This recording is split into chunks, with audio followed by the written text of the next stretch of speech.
Good evening, everybody. Welcome to Dire Bear and welcome to Falskallan Nights. I am your host, the Bard with No Name. I'd like to thank everybody for putting up with me last week. For I had gotten a little bit of heat exhaustion. It turned out to be about 100 degrees Fahrenheit, 38 degrees Celsius. I was working in a place with no air conditioning. So, as much as I was hydrating, by the time I was getting off a ladder and realized, oh, I'm getting loopy, I can't describe Shiza. Uh oh. Looks like I'm going to have to cancel session. So, personal health comes first because if you can't have that, there's you're just doing yourself a disservice. And for me, trying to run a game and not being able to describe what is around wouldn't be much of a fun Dungeons and Dragons session. Although maybe if we were doing like a Fey session, ooh, but everything is upside down. Love it. But again, personal health comes first. So thank you for being patient with me. But we're here now this week. Oh, I'm excited to get this thing going. But before we do that, a couple of announcements. First things first, I want to thank D&D Beyond for sponsoring us tonight. Because without D&D Beyond, we wouldn't be able to have a consolidated group effort of having all of our sheets into one places, and that way I can at least look at the numbers go down as I'm attacking my players. The juicy numbers. Except for Spleen. That one never dies. Like a cockroach. Just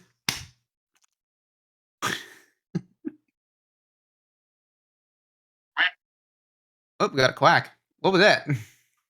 That was a message. It was a message. Well, anywho, well, that was a great distraction. Great start tonight. Yep. Tell I'm Sorry, the phone was too close to the mic. Oh, the quack is eternal. Right. But with that, we also have Dire Bear merch. Go check out our store because anything sold comes back to us, and with that, it helps us create more content to give to you guys. So please come on out. We did have Pride selection for the month of June. I don't know if we have any more stuff left, but our own Steve and Given are repping our merch tonight. Not on camera just yet, but you'll see them repping it. Don't you cover your titties, mister.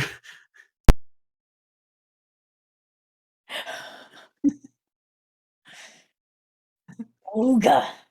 Jeez. What did I start? Oh, right. Well, but with that, I think that's everything. So, let's roll into tonight's episode of Falskallan Nights.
Last time on Falskallan Nights.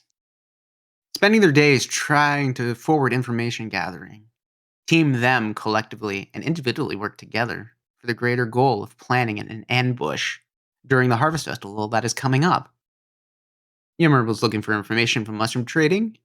Diamondback, with impressive lyrics and bravado, played to the masses while burning witches at black masses.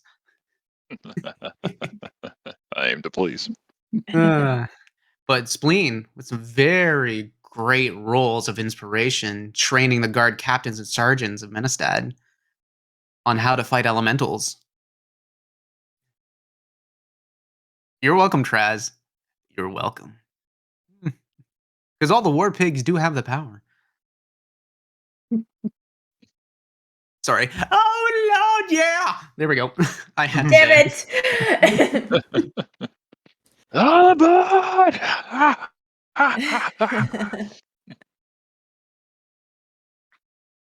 Da-da-da. Howard and Halsterian were learning all they can from the notes of Isana Ravenford and how they had been experimenting on elementals, but also discovering that Team Them had run into a couple of lockets, one in Isana's quarter and the other in a hill giant's hoard. Both had been identified to be very powerful tuning forks from another plane.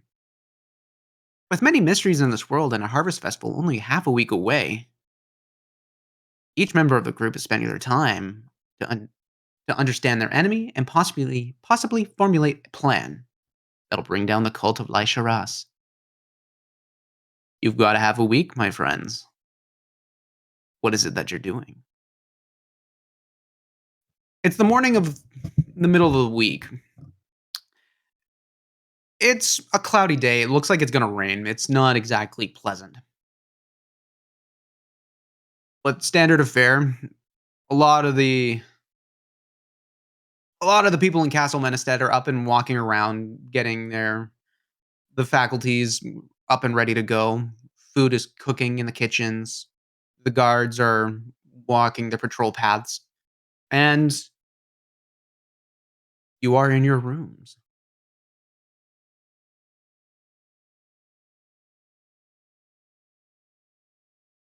There's a moment where Yimmer and I are alone.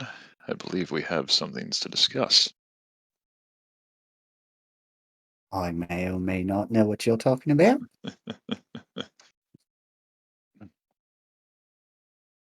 So yeah, just before I dive into that, is anyone else around, or? I don't know. That's the first thing in the morning. I'm assuming everybody's up or getting up. Mm-hmm.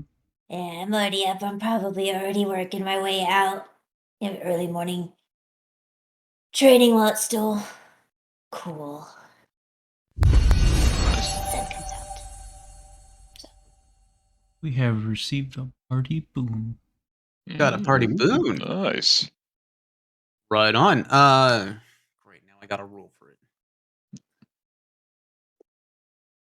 On something about investigation checks. Yeah. I mean, you I could need always all pick the it help if you I want. need all the help I can get with these. Just gonna stare at the camera, stare at the person that gave us the boon. Team proficiency Boost. or double the current proficiency bonus on your next skill check. Oh Ooh. shit! Does that count as for expertise as well? I said what I said. Mm-hmm. You double what you have, and if you don't have proficiency, you gain proficiency. But that's only for one roll. Yep.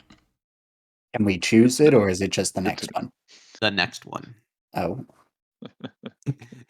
Be wise in what you ask me. Yeah. Everybody make a dexterity saving throw.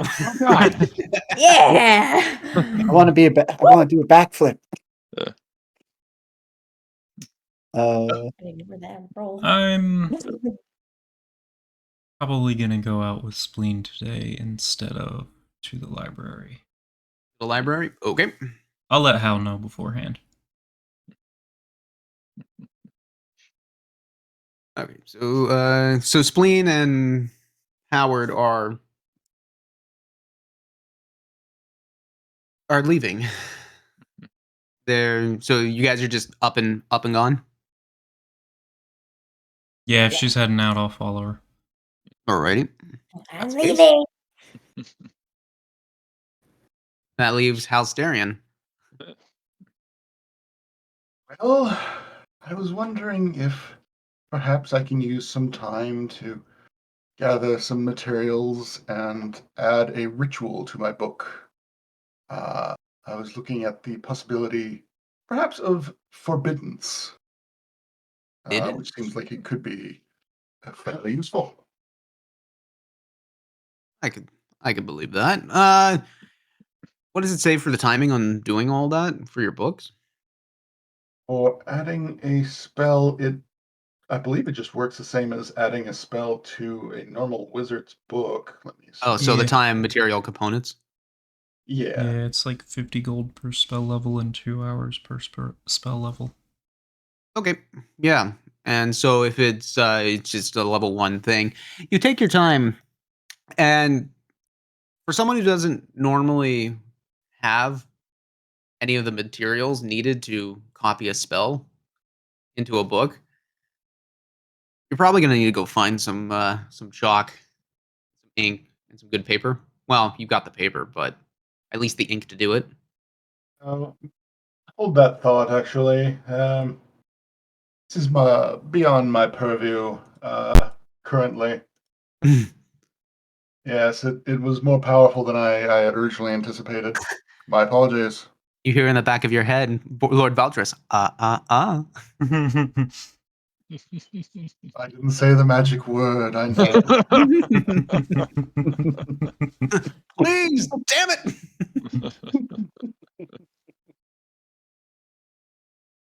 Alrighty. So you're trying to write a thing in the morning, but realizing that you're not, you don't have the capabilities to do such just yet. Trying to grasp the connection between your great grandfather's patronage and the power that you can project, and it just isn't working. You're not grasping it. Well, suppose I'll have to, instead of just hurting myself trying to do this, look into perhaps assisting with looking further into the tomes that are here. Okie dokie. So you're gonna head into that. All right. Who wants to role play first? So I would say one person of each team roll a d20. Highest goes first.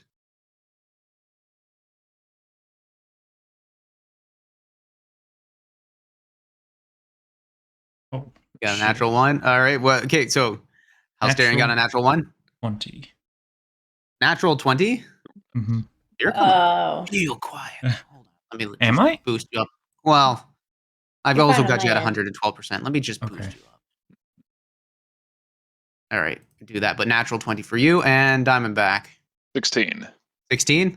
Well, natural 20 is going first. So, Spleen, Howard, Oh, walk into the training yard. yeah. Is this like the same day or the day after? What This is the day happened after. So, between? like, whatever had happened between the fight between you and Berwick, that was yesterday. You guys had rested. Got it. I got some bandages on my biceps and my thigh for the deeper ones. Right on. You're walking through.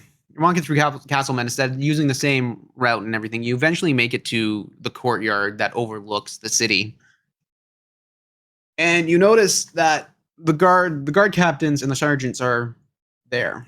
They're sitting there. They're waiting, full gear. They've got their training swords and shields Yeah. equipped and ready to go. Mhm. Berwick is not anywhere to be seen. Shame.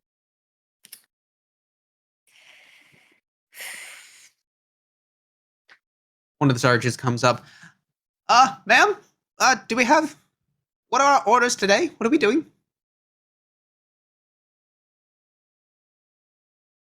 Well, we're going to try using real magic. And I look at Howard.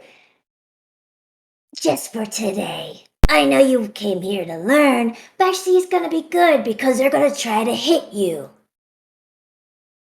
But you need to use fire and stuff like that, or things that can, well, just hit him. Now go easy on him. He's squishy. well, we're gonna do So- this. We might as well do it proper. God. We've only been using scenarios and just made up stuff, but since you're here, it's like a blessing, and we're gonna use you just for today, at least. Maybe one day. That's okay. I think I can make this work really well. For a little Thanks.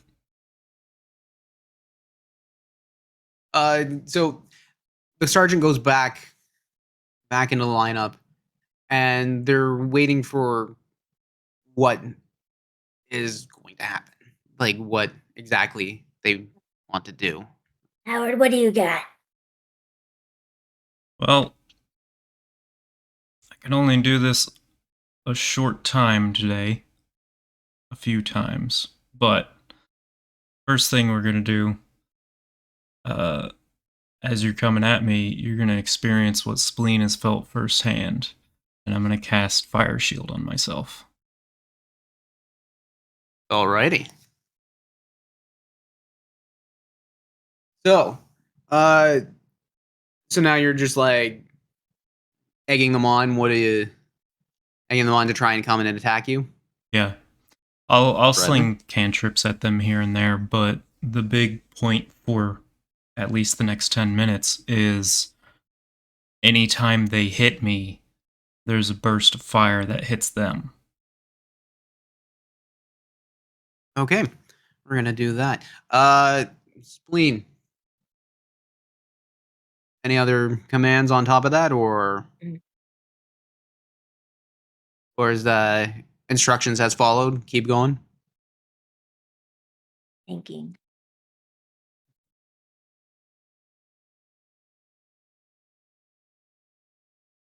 Now, this part's not just about swing it until it dies, because sometimes that is nice. But against elementals of this type, fire, it's not so fun. So now, think of something different than just slashing. This is a But- great opportunity for ranged attacks. Just nod behind her. Because Some of you may not be good at that. So up front, you shield. One of the Got it? One of the Begin. captains. Yeah, one of the captains comes up and says, "I think I've got an idea. Let's try this." And she calls to one of her sergeants. She pulls her shield out. This is giant kite shield, and this thing like takes up a good 3/4 of her body. Puts it right in front, and she just says, "All right, on the shoulder now." One of the sergeants drops a crossbow that they had shouldered on the backside right on her shoulder. Fire. Fires. That's 14.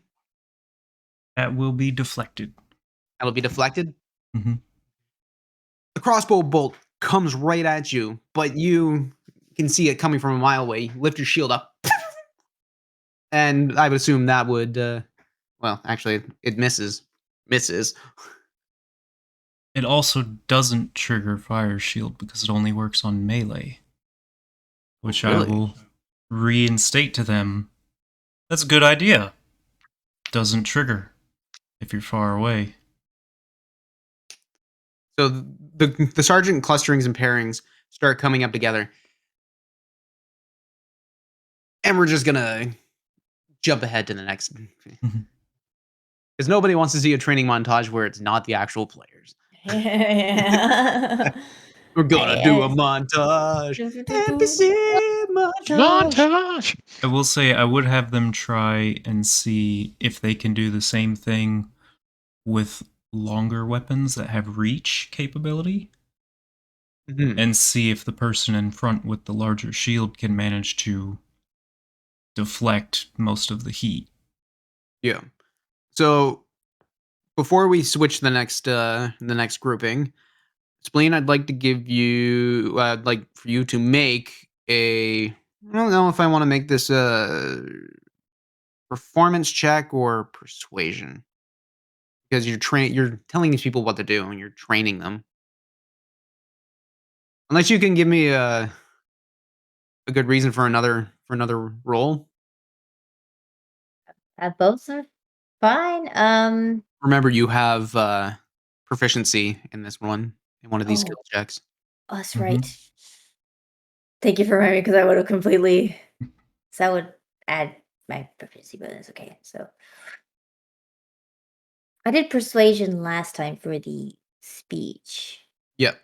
I feel like persuasion would be fine for this one. There is Yep. the same score for both of them, but it's just a performance. I'm like, what am I? Persuasion, I think, would be like I know what I'm talking about. Yep. Okay, that works for me. Okay. Okay. That is +3, so that's 16. 16. Yeah. All right. We'll get back to that. Uh, Diamondback, you and Yimmer are at the back at the beginning of the day, back in your room and relatively alone. So, as to our other mission, anything useful pop up yet? No, seems like this Violet Fury keeps a pretty tight ship around here. No one's letting too much slide. Doesn't seem like she lets much slide out herself either. So, you know, it's might have to go a little more, you know, dastardly. Right. Well, looks like it's going to be pissing down all the day out there. Not a great day to be out busking.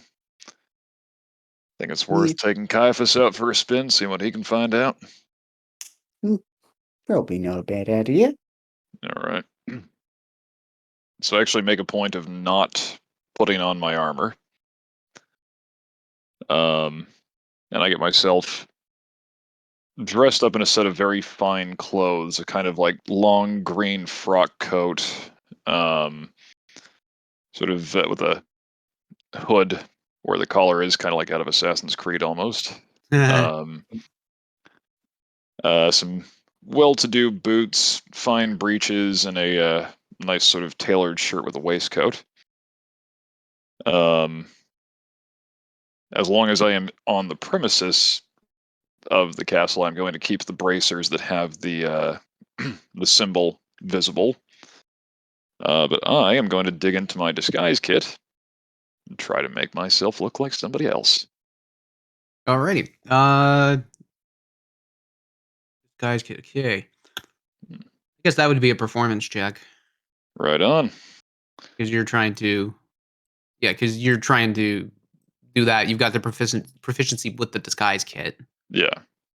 So you add that, and then of course with everything else that's on top of it. You just win.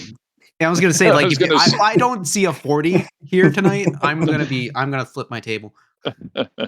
Okay, so sorry. I'm guessing we're only doubling one of those proficiencies. So, No, whatever the skill proficiency is, like uh, so okay. like I'm asked for the performance chat, the performance. You Okay. double that. All right, we're adding another 6 onto this then. Hmm. Oop. Roll a 1 and Okay. still succeed. Go for it. Sorry, I actually have to do a little bit of math here. God, The bane of us all. That's a 35. not a 40. No, Sorry. Nah. no. effortlessly, you donning everything, you put the makeup on, you got the prosthetics going with it, and everything just fits perfectly. You are so confident that this definitely not Yeah.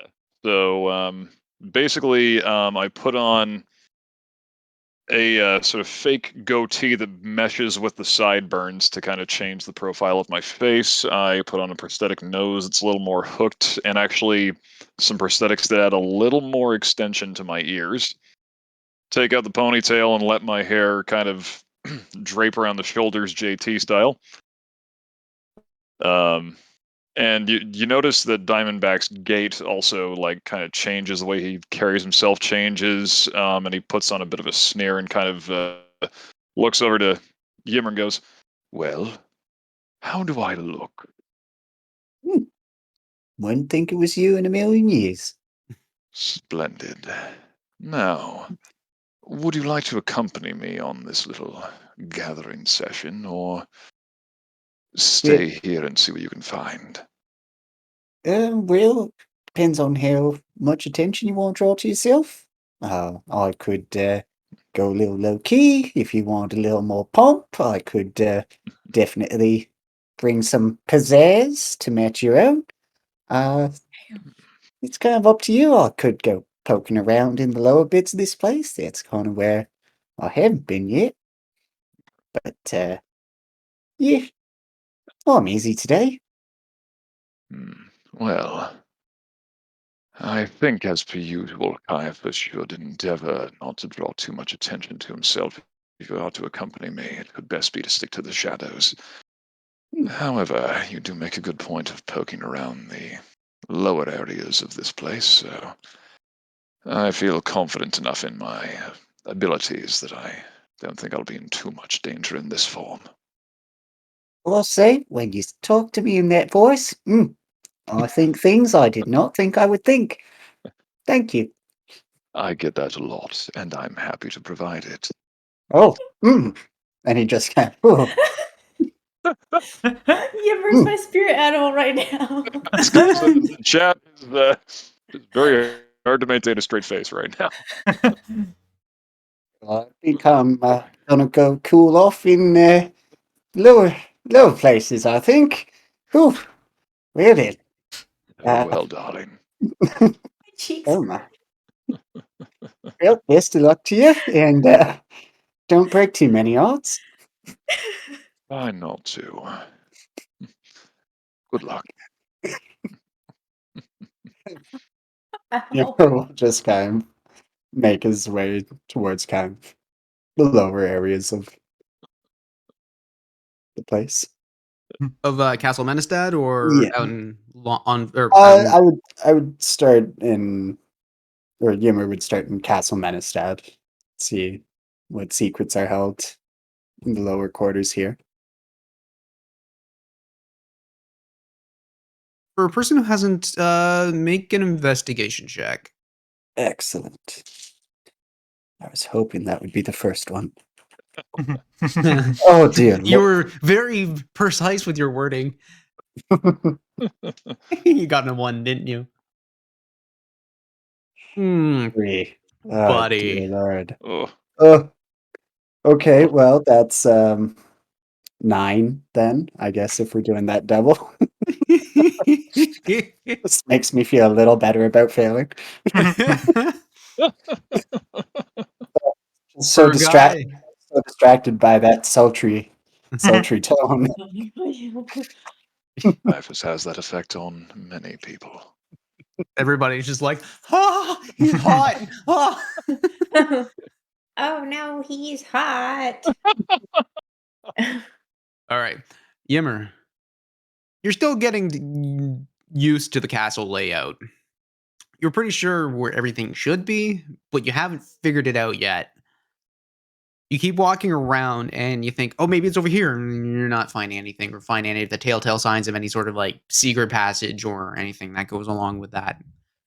And you start realizing, maybe not. You're not getting a lot of good luck. It's been a couple hours. You're not exactly doing too well. Well, always good to get your steps in. Don't want to come off like some of the other things. So, might go for a stroll outside then. Just to get a breather. I'm just gonna get a breather.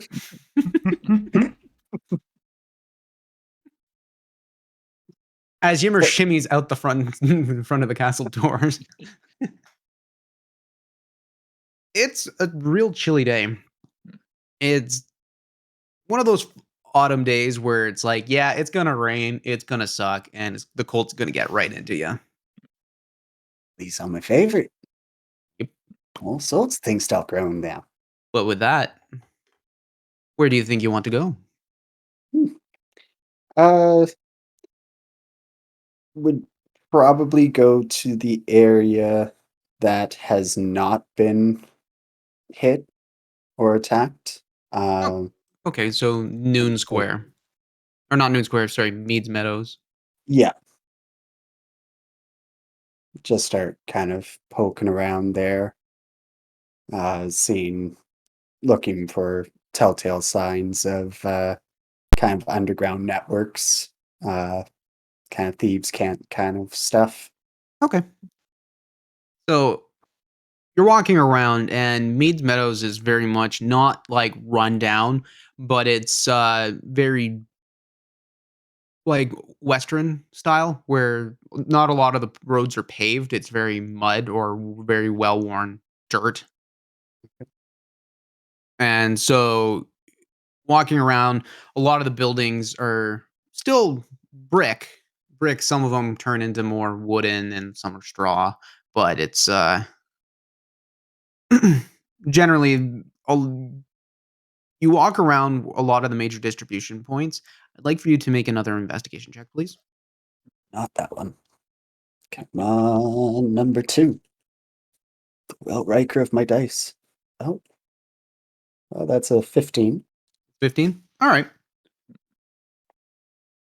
You're looking for the telltale signs of any sort of thieves canting or, uh, for lack of a better term, hobo signs. Um, or Hmm. what are those grifter signs? I guess is what they're Drifter? technically called. Drifter? Grifter, Grifter. drifter. Isn't a grifter like a liar, a schemer? Con artist. A Yeah. graffiti drifter. Either way, you're looking for any sort of telltale sign. Mhm. And one of the major facilities for distribution actually has a couple of these signs on them on one of the sides of the buildings. But it's Uh, gen but it's generally just, like, smuggling meetup points, and it's for the people who know that's where that's where you go to start a setup, and then wherever it goes from there is where it is. oh, okay, so kind of like a Like a um. centralized meeting point, sort of, or at least, like, a congregation between 2 parties, and then wherever they want to actually set up their meeting, it goes from there. So Oh, it's okay. because that way, it's like, you don't do a deal where the authorities know where they do the deals. uh, and would Yimmer recognize any people, like any, I get personnel comings or going? You're looking around and you don't recognize a whole lot of people because it seems to be like general factory, not even factory workers, just distribution people. A lot of hard laborers lifting Mhm, crates and moving them back and forth. You're mhm. walking into this facility and it's very much, uh, how's the best way to describe it? It's not very much barn like. So there's a lot of stacked crates. There's a lot of shelving and like impromptu shelving and whatnot just to like hold a lot of the stuff because it's harvest season, everything is coming in and starting to be dried and then will be further thrown out Okay. into the world via whatever who ordered what. But Mhm. so it's kind of hustling and bustling at this point. Everybody trying to organize, get everything set up and put together. You're looking around and given that you haven't been around for the last 6 months. You haven't you haven't gotten used to the new personnel that have come in or whatever, trade workers that'll be brought up from other parts of the country to Mm. come and help with all this. Uh, if it's rather busy, Yimmer would definitely try and just kind of casually walk in, like Yeah, not like, "Hey, I'm just gonna wander in," like just kind of like, "Yeah, I know, I belong here." yeah, you do that. And you walk on in, and of course, everything is still bustling for a good portion of it. You look around, and you'd actually recognize one of the people there. Is a Her name is Shepherd Trent.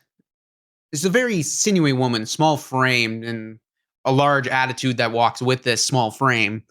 You just get you see her, and she's one of your contacts that usually helps you set up with different other people.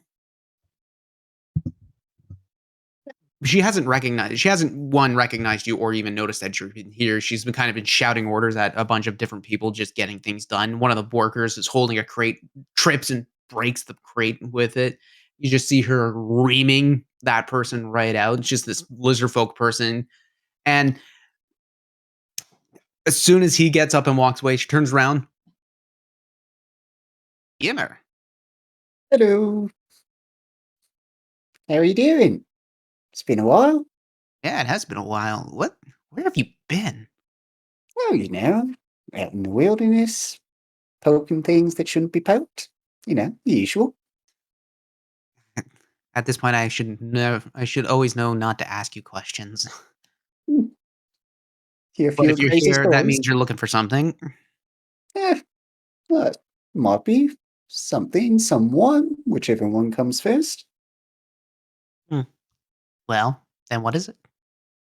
"Well, I guess, have you noticed, being a person of certain knowledge of fungi and other peculiarities, I was wondering if you'd seen any particular movement of the fungal sort of things, Fungal? mushrooms, you know." Well, I know what fungal is. I'm not stupid. Well, Jeez. some people don't know them. Yeah, you should know me a lot more. You should have known me long enough to know that I know what I'm doing. Especially if I'm trying to wrangle all these assholes around here. Yeah, doing a bang up job, it seems like. Was really giving it to that one over there. Really deserved it. Yeah, well, yeah, Volneg really does deserve it, but that's an issue for another day. Mm. Well, we all But gotta start somewhere. who's this information for? Oh, just, me, some other interested parties that I'm close to, if you catch my drift. Yeah, I get it. If it was a tailor shop, you would have just said it outright. So it's obviously They're not one, with them. they're one of them. Won't keep that from you. But there, there's some other ears that might be privy to some of the things I see, some of the things I hear. But you know, that will be discretionary, of course. I Don't see. need to know everything. Of course. Everything is through discretion. Kinda just coughs and puts her hand out a little bit. Oh, um, what is it going to be this time? Well, there's a mushroom for you, mushroom for me, and I think what you really want, platinum for you, because I love you so much. She she looks down. "Oh, Yeah, this it, serious." Takes the yeah, mushrooms. those. Yeah, Takes the have fun mushroom. with that one. Yeah, it's that kind of, you know, serious. Like the tailor shop really wants this done, but the other ones really want this done. Alright. Well, from this point, no further questions asked on who, but As for any sort of mushroom trade, if you're looking for that, we haven't dealt with any of that in the last little while. Mm, Normally, we've been dealing with more or less the harvests of wheat, barley, mm, apples are coming in now, pears, whatever's left of the peaches, any of the other preserves that are coming in, meats. mm. The slaughters are going to start coming through. Nobody wants to feed through the winters. Noticed any kind of like soupy things, mixtures? No, no, we've just been dealing with dry goods. Any of the soupy stuff is usually all well preserved and through any of our normal people. We don't Okay. like if Yeah. you're looking for outside stuff, you might want to check the docks Mm. out in the And military ward at Iron anyone, Bridge. anyone in particular I should rub elbows with? Maybe show equal regard for? I was gonna make you pay for it, but you gave me a platinum, so and she's kind of just twirling it in her thing, and she's openly flaunting that she's got a platinum piece around all the workers. You notice a couple of the workers just walking by a half orc, just like eyeing her down. She looks over, dead stares them, and the half orc just keeps on walking. Well, I Gotta love whip it these when you guys into stay at shape. them. If you're looking for somebody, look for Trust Shivers. He's my guy at the docks. I haven't talked to him in a little bit, and I've been too stuck down here trying to get all this done. Anything you want me to say to him on your behalf? Go fuck yourself. Have a nice day. Anything like that? Nah, Okay. he's good. He knows what he's doing. Okay. I don't need him on my bad on his bad side. Yeah. But you've never met the man, right? Not ringing a bell. More of a face guy, but Fair enough. yeah. Well, look for a halfling. He's bald. He's got a bunch of scars all over his head.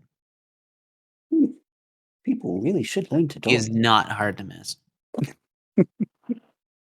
Well, obviously, everyone else hits him. Exactly. What? Again, he's one of the dock masters down there. Yeah, he'll set you right, of course, for a price. But you tell him I sent him, he'll go easy on you. Okay. So, Good. oh, Depending on his mood, he can get kind of grumpy at this time of year. okay, well, only a couple gold for him then. Nothing like the likes of you. That's not You're for me to know, you're worth every but platinum, my dear. I appreciate the mushroom and the patronage. Now, As always. get the fuck out. I need to keep these guys in line. Have at him, my dear. Pleasure seeing you as always, Shepherd. Yimmer And we'll go to just the turns dock. around. Hey, you little fuckers! Diamondback. Sorry, Caiaphas. Yes. God, we gotta get alternate art for when you switch to Caiaphas. Yeah. Oh, that'd be fun. I'm happy to toss coin to Race's way for that. Yes. By the way, thank you, Nereus, for making the art for our characters because seriously, your shit is amazing. It's Oh, with that, fantastic. Caiaphas, what are you doing, my friend? So, I would be looking to go to known dens of ill repute of one sort or another where information changes hands among a shadier side of society. With what we discussed this afternoon, would I have any contacts here in town as Caiaphas? As Caiaphas? There's one in Meads Meadows. Mhm. She, she's an old friend of yours. Actually brought you in, not so much as Caiaphas, but as Yeah, Diamondback. She knows both, but when she sees you come in with Caiaphas, she knows it's a serious game. yeah. Wonderful. Yeah. She runs a lovely little food establishment down in Mead Meadows. Oh, fuck, what is her name? Wow. How dare I not know everything about my world? I'm logging out right now. Yep. But you head down to the Elderflower and Wilted Berry.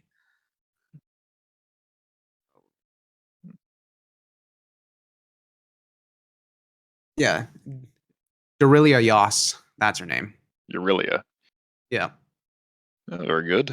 It's a very much a you walk up you walk into the Mead Meadow and you walk into the spot where her shop is. It's very much literally a hole in the wall, but you know it to be just a false front. Hmm. Illusionary magic is an amazing thing.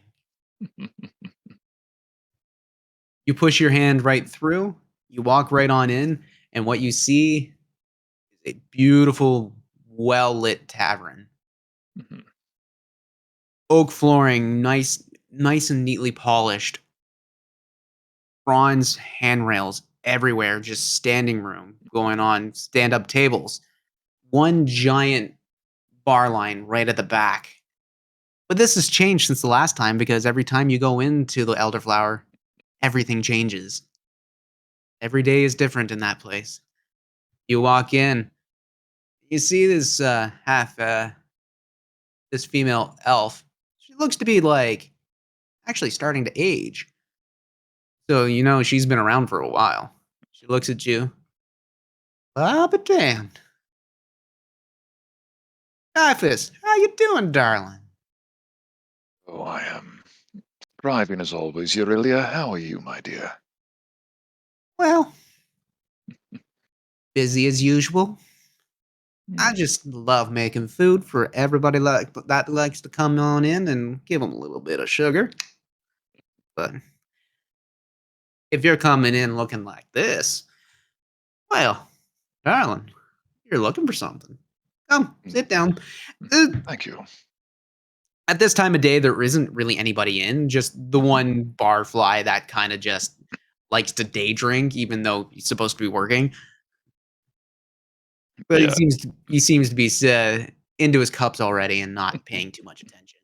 Just this perfect. dwarven guy, very long beard. It's not Yimmer, but They're all Yimmer. everybody is Jack Black Gamer Yimmer. hero. Yeah.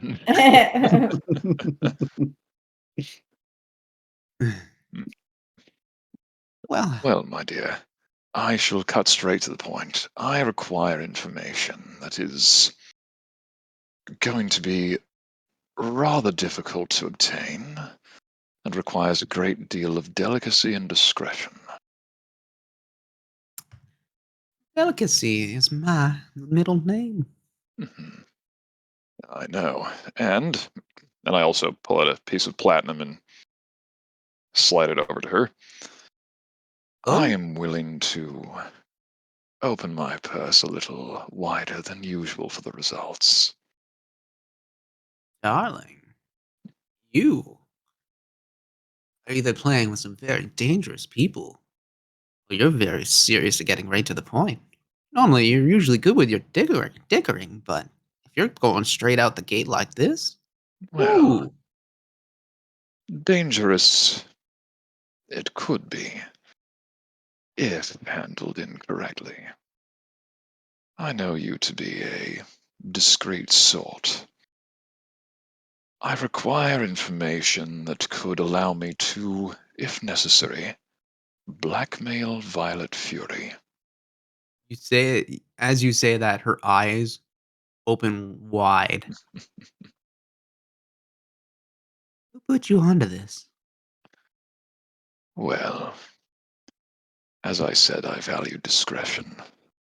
Let us I simply know. say I have interests in this town and would rather that they be able to operate with more independence. Understood. Now, I don't have a lot of information on Fury himself, but your best options might be either like to keep records up in that castle of theirs, if you can get yourself in. Hmm, You can get yourself in. There we go. That's the accent. yeah. Man, my accent work is off the charts these days. I mean, you got to deal with like so damn many of them, man. Yeah.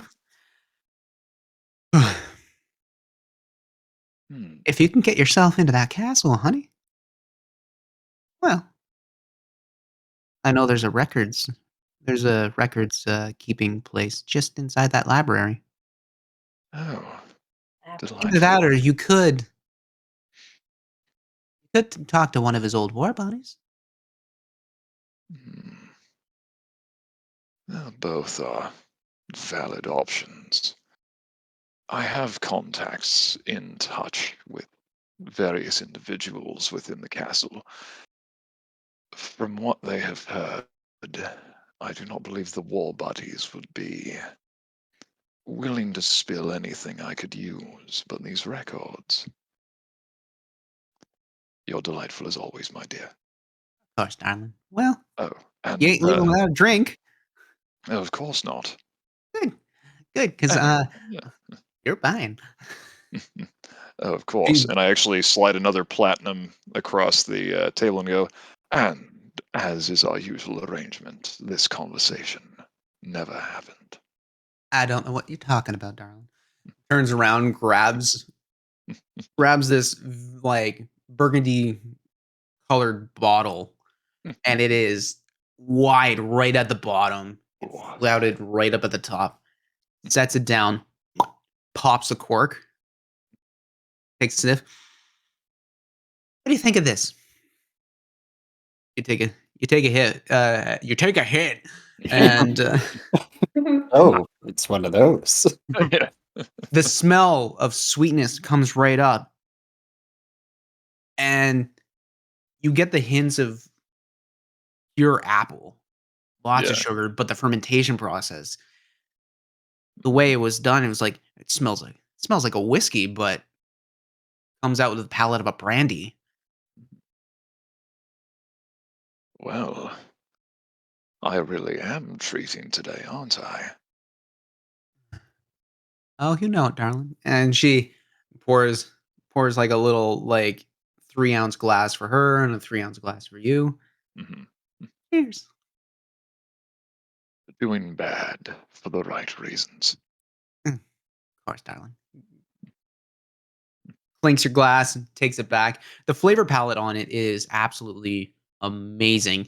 The flavors start very powerful at first, but soothe right out, and as soon as it starts going down the throat, shh, don't you start giggling over there, you. It tastes like pickle juice, does it? Yep. Best goddamn pickle juice you'll ever have. You know what? You don't deserve this description anymore. I'm, I'm taking away the enjoyment for you. No fun for you. You know what? I take it back. Aurelia just like, you know what? Controls water, takes it out of your stomach. This is mine, man. What? Hey, what did I do? But no, the flavor is actually exquisite. Starts strong like a whiskey, but palates like a brandy, but ends up going down like a wine, a very sweet wine. Where did you find this? Oh, it's an old Estad recipe. Hmm. I don't suppose part of my tip would allow me to procure a bottle of your spares. That's the only one, darling. You want to Oh, go, you got to leave the country. well, I may have to at some point anyway. You know how my life gets. Oh, well, if you're going after, if you're doing what you're doing, darling, I don't think I'll be seeing you walk through those doors ever again. Quite possibly. That said, if all goes according to plan, none shall come to any real harm over this. It's simply a matter of good business. Exactly. But before you go, I need to whisper something in your ear. Okay? Oh, Lean in. yes, of course. Lean in. Grabs your collar, pulls you in, kisses you, Oh, my dear. pushes you You. back. That's for the good patronage, darling. Oh, any time. You stop with this stupid voice. I'm over here trying to play a freaking color by numbers to keep myself sane at the moment.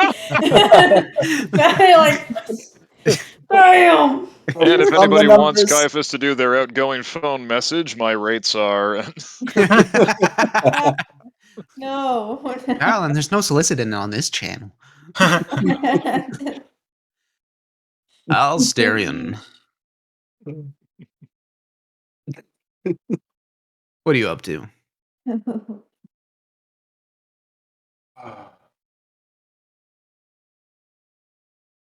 I want to mix spells in terrible ways.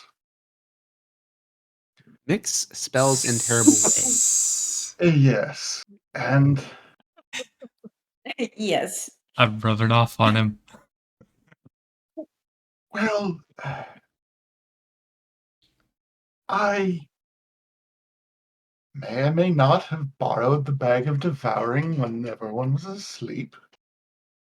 Dear God. Who had the bag of devouring? Yo. Howard.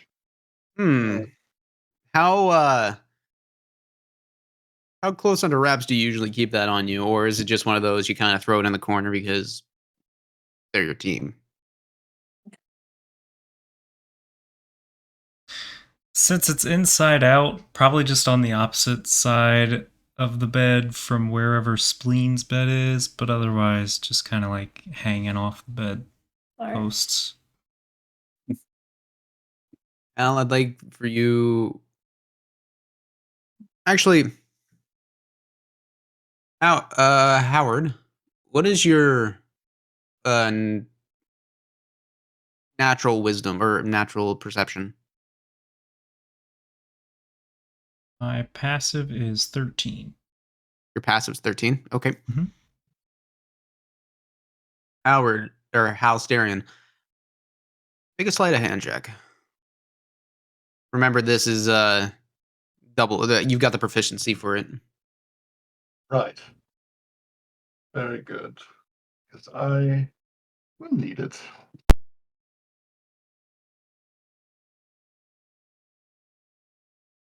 18. Nice. Without a moment's hesitation, during the one in the middle of the nights, you go up to use the lavatory. You just happen to walk by Howard's bed and take it without any notice. Everybody else around you is just more or less still very much asleep. But now that you have it, what do you wish to do with it on this present day? I would like to start experimenting what I can put in and reliably pour back out. Likewise, when between different experiments as such, I will do some studying to see if there's any way to perhaps send it inside out to a pocket dimension. If there's any way to do that without harming the general area of this country. It's okay. I'm only gonna put this uranium right next to the plutonium. What's gonna happen? Getting flashbacks to being a kid and making potions and such by just mixing things. Wonder your house smelled like cabbages for a week.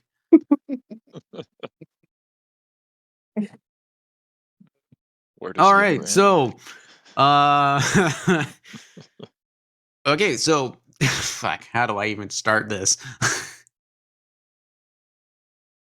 See, what I'm gonna do is I'm gonna take all this, we're gonna stick it in here, and then I'm gonna dump it back out.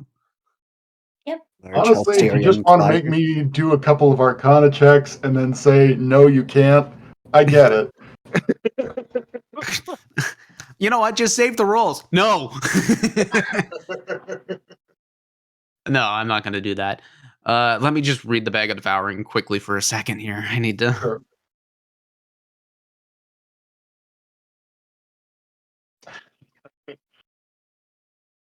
Like the horrible goose, I'm here to cause problems on purpose. So you decided to choose violence today. Okay. Peace was never an option. We're just gonna delete you from the census, is all we're gonna do. And you go.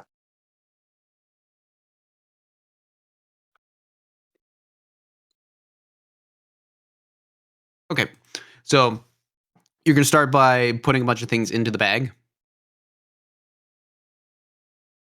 Yeah, just random detritus I might find at a particular library. Some extra sheets of paper, anything in the bin. Okay. Just quick tests. So it's just anything and everything that you can find will just kind of be thrown in there. Uh, I would like to try You're gonna need to if tell I me can find any specifically what you're throwing in mildly there because magical random items. objects are not gonna cut it with this one. Yeah, And a okay. library. Yes. Hey, Jarok, put your hand in here. My dissertation, no! Oh, well, I didn't think this through. No, you didn't. Excellent. But I suppose that is in character, isn't it?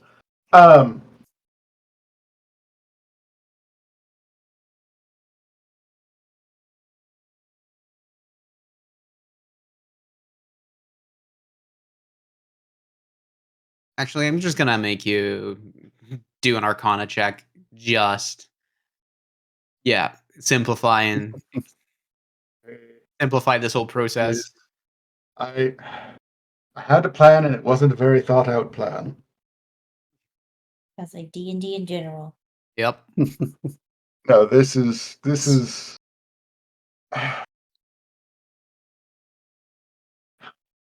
maybe Helsterian just dies trying this because I just rolled a 1. God. No. Why did I have to Um, stay with him today? Oh shit. Oh no. Boy. Oy. Finding scraps of anything and everything around you, you are just finding everything. Papers, paper clip. You got this. Okay, a pen. That's fine. Let's throw some food in there. See what happens. Not the quill. Yeah, the infamous butt quill. Oh no. No regard. This is science. You're experimenting with everything. You're throwing everything into this bag. Oh. That's not actually there, right? Pardon? It's probably I in the was just room. saying a quill, not the quill. It's probably the quill. I Oh. wouldn't take that. I don't know. Where is Halcedarian doing this?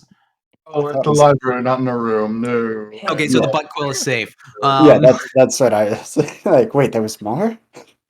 Well, you take a couple quills, you take a bunch of papers, you're throwing it in there. Whatever sort of leftover plated food hasn't been taken yet. You're like, okay, throw it in, see what happens. So you're throwing stuff in.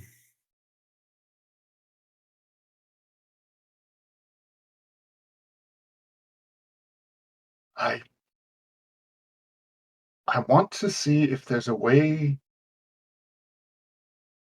to trigger it to release with a stimulus, the way that Magic Mouth does.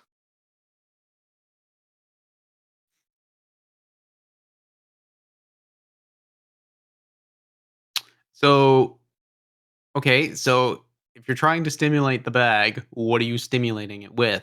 With magic mouth. Mouth I to suppose mouth. I would have to learn Magic Mouth first. Uh, Do you want it the is a highest ritual. choice? God damn it, Steve. I mean, you're in a library. You can look up what causes like inducing vomiting. There's stuff, and then throw So- that into a bag.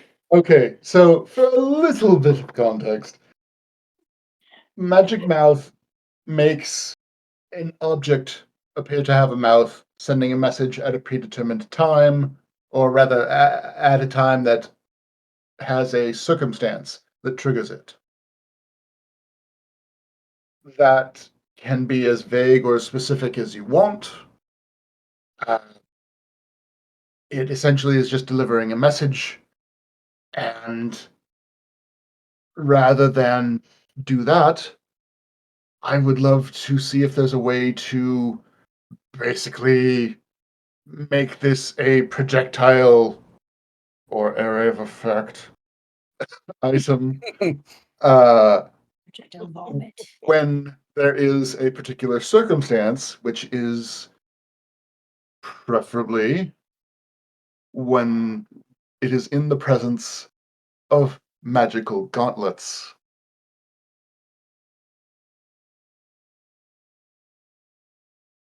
So you're trying to make basically a mobile alarm spell or a mobile like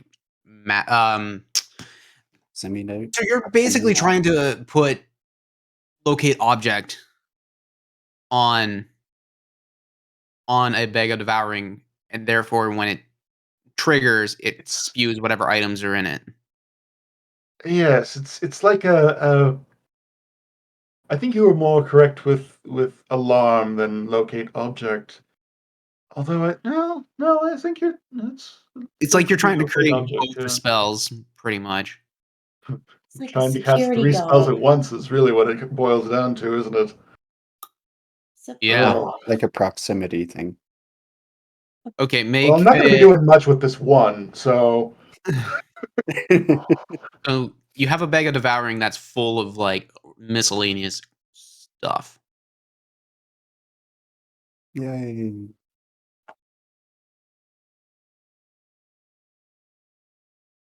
was my intent. Obviously, yeah. Make an Arcana check one more time. Oh,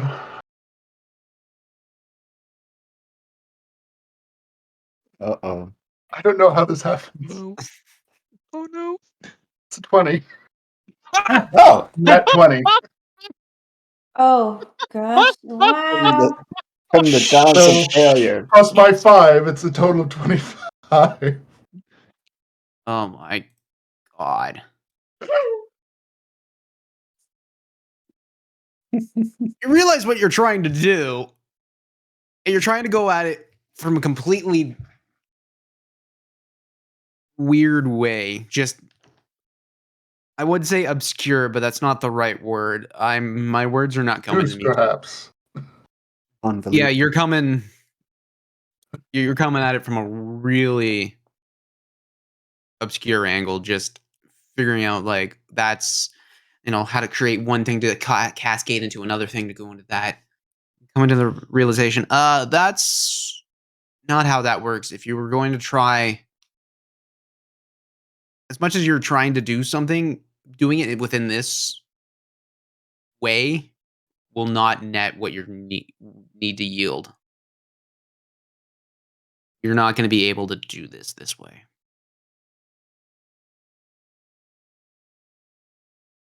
Maybe it was because you hadn't eaten yet this morning, or you were just kind of having one of those frantic brain mornings where it's just like, I have an idea and I need to try this out. Then when you actually started theoretically placing everything together, you realized, oh, wait, this is something completely different.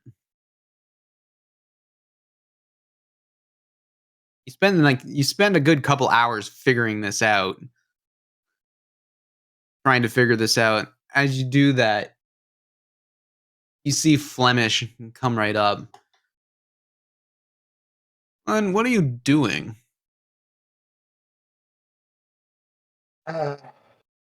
Short version, mobile alarm that detects the elemental summoning braces. That's the short version.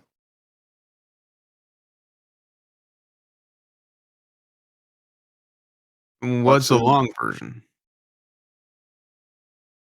Well, I wanted to have this bag here erupt into some sort of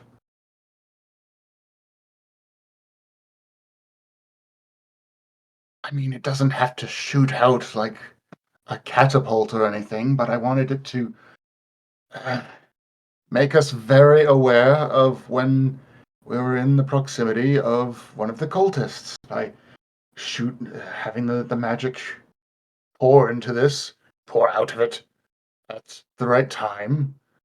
There's this certain stimuli for certain spells, I know. He just holds his hand right up, son. I need you to stop that right now. But, but You're over, you're over explaining. What you're looking for is a locate object spell, but you need to know what the objects are. Do that. You need to I have do. know the descriptions of them. Yeah. Judging from everything that's going on here, I think someone's just a bit hungry.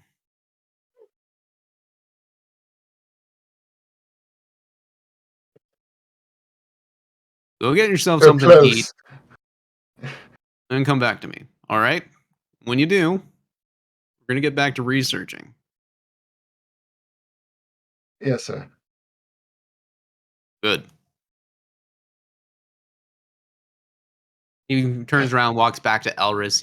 Elris is just nose right in the book, just kind of scribing everything down as best he can, with a couple of the scribes that are there. No, this is a very delayed reaction to the topic because it's long since passed, but I found a mess that I had to clean up I didn't know existed. But potions. Hey, Very cool. look at that. All right, but with that, we're gonna keep on moving on. So, Howard, explain.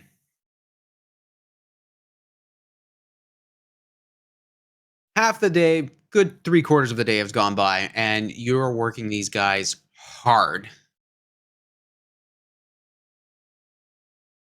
But they generally seeming to get the idea of how to fight elementals, how to deal with fire elementals. You've done water training with them.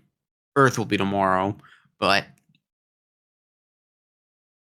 with that, you're getting the idea that these people are picking up what you're laying down, using team tactics to corner whatever elemental may be, and letting one brunt whatever damage or heat that may be coming out, and finishing it off or trying to flank and do something to create more of a containment situation, as well as a straight out take them down.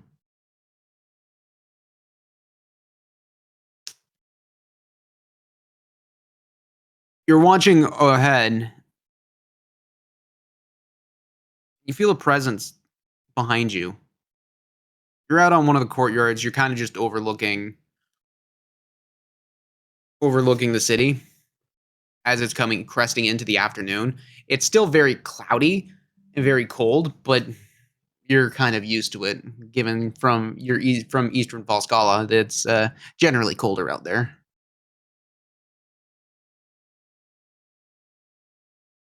Miss Flynn, could I have a word with you? Turn around. You turn around, and it's Huh? Lieutenant Lieutenant General Pinmo. Okay. I wish to formally apologize to you for Berwick's actions yesterday. He should not have done that whatsoever. I should have known that having you around would have triggered him to go into an attack like that.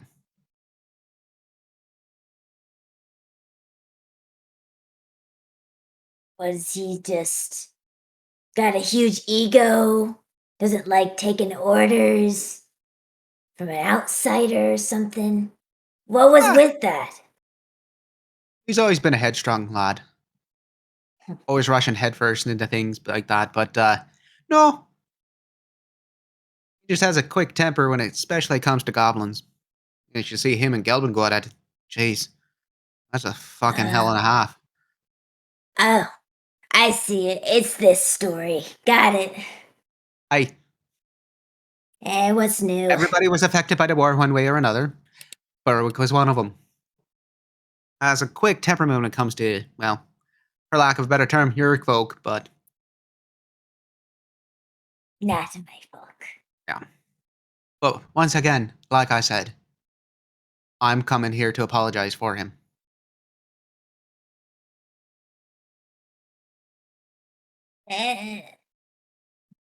Okay. Thank you for appearing for and speaking for him. Fairly, I don't give a shit. I don't really care with his attempt. Honestly, it just fuels me even more. He's good. Makes me Yeah, he want to is. get better. So, There's a reason why he's the guard commander. He is very efficient with what he does when he has a straight head on him. Nonetheless, we're going to be having a meeting soon, so I want you to get all your people. Come back to my office at around dinner time. We'll have food up there. my people are like them down there. No, My. your people. Okay. Good. Seeing as I don't trust you to keep your word anyway, I'm just going to turn around and talk to the other one too. Make sure the lines are What? tight. The hell? What? he chuckles a little bit. I'm only Ah. fucking with you.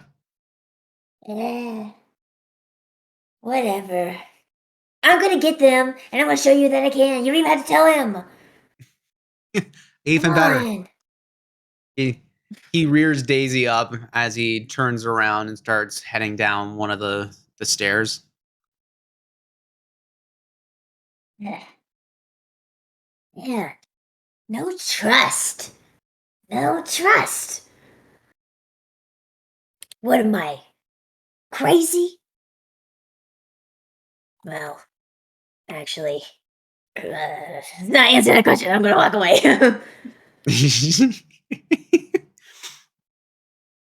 Howard, what do you're still training helping training these people? Mm-hmm. What kind of things you doing? Well, since we're past lunch, I've burned 3 different 4th level spells to give them the most time I could simulating fighting a fire elemental. I can only do fire shield for 30 minutes total. But other than that, a little general sparring and mixing magic in when they get comfortable with general sparring to catch them off guard.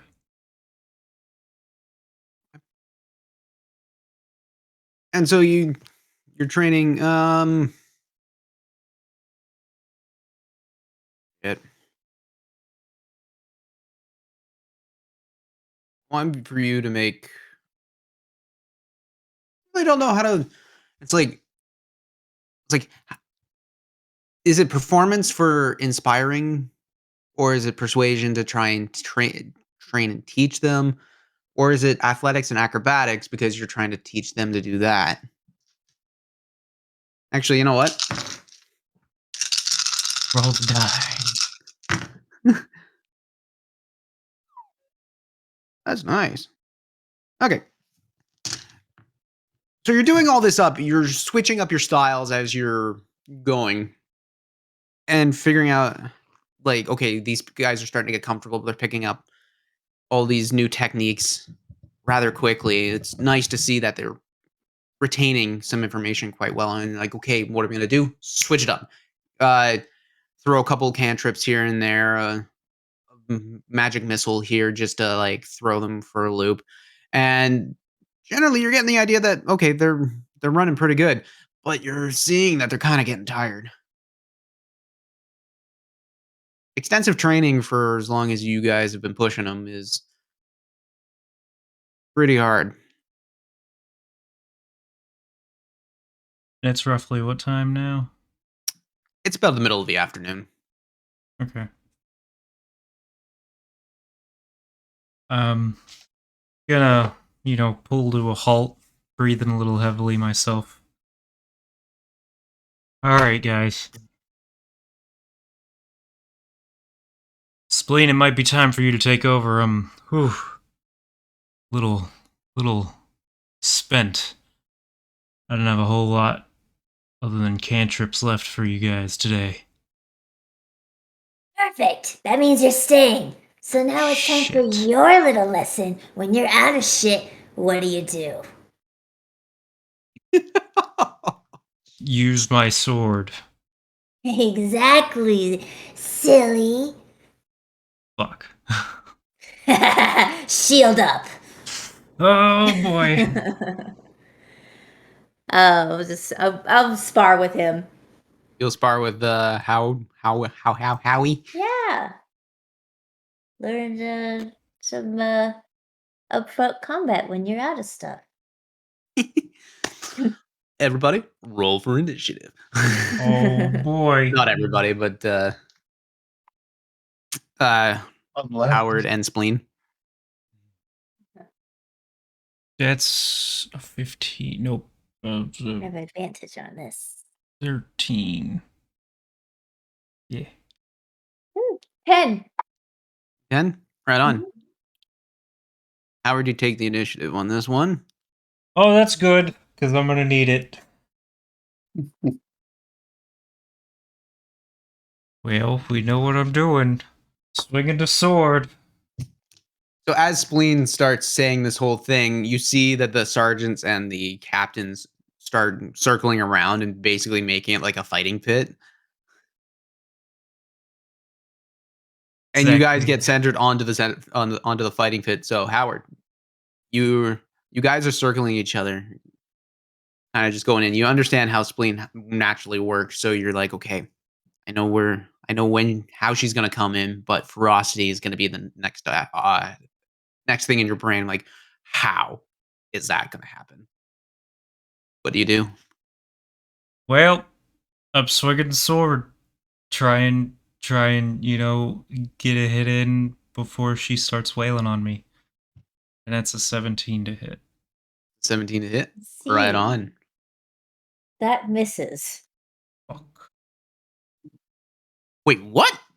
18 armor class. I was like, oh, I think that just might hit. No. Almost. So close. So close. You have your shield up and sword in hand, and you're thinking, "Where is it? Where is it? There!" You go in. Left foot forward. You thrust straight. Spleen. Mhm. You step right off to the side. Yeah. Very much just full body right out of the way. Go for an attack, Spleen. Yeah, and I'm gonna be yelling out to the others. Cultists are mostly spell bears. When they're out, they're in trouble. So most won't be as resourceful as this one. And I'm just gonna go in and kick at your shin. Do a strong kick at your shin. See if I can down it to a knee. So the unarmed strike against you. Probably or like is it not really a shove? Is it what it counts as shove? Or an unarmed strike? Not really. No. If you wanted to shove a person, that would take your action to shove a person. If you're I hitting somebody, if you had the grappler feat, that would be added into it mhm. as your thing. I'll just make a kick at his shin. Okay, so then yeah, you're gonna just roll. It's a D4 plus, or Just 5 You're damage. not proficient with unarmed, are you? I am, You are? Okay, so then roll as if you're normally attacking. and it's just 5 damage. It's yeah, it's 5 damage. Mhm. It's 1 plus your strength modifier, so Mhm. Yeah. 9. That's it. You have to like go from 19. 7 is it not 26? 26. Yeah, so Yes. as Howard thrusts his sword forward, sword forward, Forward. sword forward, Swarbird. you step right out of the way. Notice that the shield is just a little bit off to the side, not doing the full protection. Poor form for former military man. Full blown front kick right in. Howard, your shin doesn't buckle, but it gets pushed back and it hurts. I would like the both of you to roll 3d20 for me, but do not tell me what you get. Okay, I'll grab 3d20s. Do I need to know the individuals or just the total? No, just individuals. So we're just going to do flat rolls right now because I want to kind of speed this up a little bit, and I just came up with an idea, so I want to try this out. So each of you roll 3d20. Don't tell me or anybody what the results are. Now, pick one of the results and put it up against, and we're going to see which one's higher.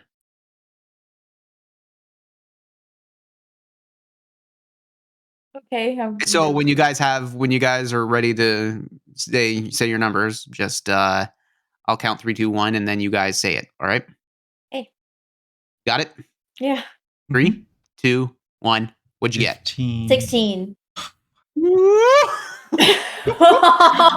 Oh, Love boy. Very nice. This is Spleen fun. gets It's initiative on this rollies. round. She rolls right in. I want you to roll a d4, Spleen. Okay. What was that sharp D4 that hurt my palm? Oh, 1. 1? Okay. Mhm. So you come in, and this is just force of impact. You're toying with him. We're not going to do damage rolls here. We're just going to go straight into like the Yeah, I don't wanna do theatrics of it anything. all. Yeah. I don't wanna actually hurt him. So again, with the shin, you push him back just a bit, and he kind of trips up. You see another opportunity to come right in. Boom, boom, boom. Another punch straight to the chest. You kind of jump and like very much Black Panther, like just Yeah. straight in. Howard, it hurts like you wouldn't believe. It's not as powerful as you're used to her having swing at you. But that's the thing. Okay, so whatever that die was that you used, put it to the side. Guys, choose another dice. Okay. Okay. You guys got it? Yeah. All right. So did you just re-roll your 3D, 3D20 or? I did, but I remember my previous numbers. Yes, we're Same. just keeping whatever you Okay, first rolled. I remember So the it's other very ones. much just like process of Okay. elimination. This is where the Gotcha. psychology of it comes in. Okay, I remember though. It's not like you roll 3D20 and pick your highest. It's like, no, you've got a spread of numbers. You got to place I things remember. strategically. Good. Mhm. All right. 3, 2, 1. What'd you get? 10. 1. Oh, buddy. Again, Oh. spleen. He's pushed back. He now has his shield raised, but you're like, nah, easy enough. Come in straight for a side kick. 1. You pushing him right back. He's almost out of the ring. You see the crowd around just cheering back and forth, being like, "Spleen, spleen, spleen! Get him, Goose! Get him, Goose!" All right, you guys got the last number. So 3, Yep, I remember. 2, 1, go. 4. 9. 9. There you go. I was like, please, you better be doing better on this last one. I'm gonna be so upset. if you I have was like a very 3 or heavily 2. contemplating between putting the highest or lowest first, and I made a mistake. With that, you're being pushed back. You're getting close to the edge. but you gain your footing and realize, okay, this is her plan of attack. She's kick, punch, kick. So she's going to come in for another punch. And you're like, easy enough. Ping!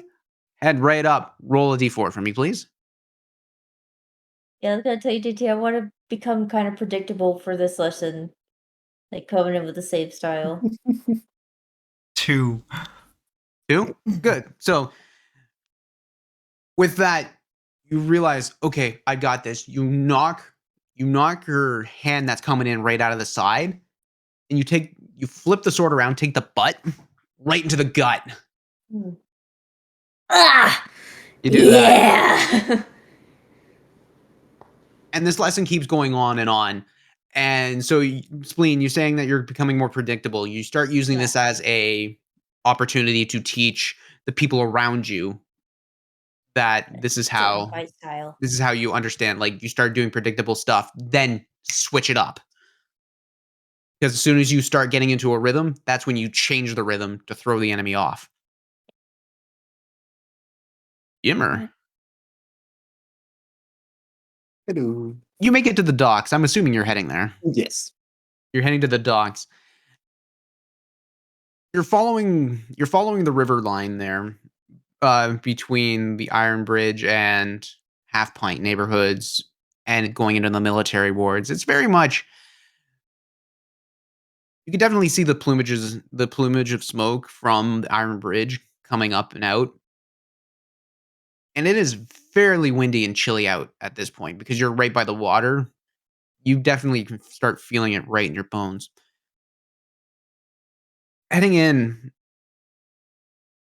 you see like a classic wharf where it's a very much like stonework right where the shoreline is, and then further out, further goes into the wharfs, the docks, and a bunch of ships that have come in.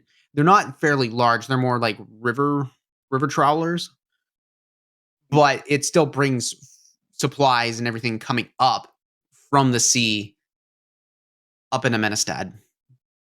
And Oh, first so stop, this sorry, is kind of where they would switch ships then? Is kind that of. kind of what you're saying? Okay. Kind of. Well, Menestad would be more or less like the last major stop. There are smaller settlements further north, but Mm, nobody really okay. goes up that way. I got you. If anything, trade kind of just goes in through caravan travels up Okay. in that way. But this is very much a spot where it's like, okay, we're gonna unload a bunch of stuff, and where it goes from there is up to wherever the destinations of said crates and food supplies and everything else goes. Okay. It is not as bustling as it was down in Mead Meadows, but you're walking around looking to see if you can find this tail-tailed halfling, and just out of the corner of your eye, you see a guy just sitting on one of the crates, sitting on like a full blown oaken barrel, just sitting there munching on an apple with a ledger right in his hands. He's not paying attention to anybody around him, just kind of looking over his notes. This Make a perception check. Perception. Fun times are had by all. So they say. That's a 7. It's a 7. Kind of looks like your guy. Uh, well, yeah.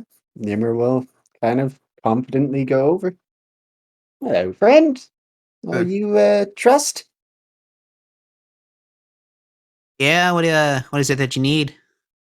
Oh, just our friend Shepard said you might be able to help me out.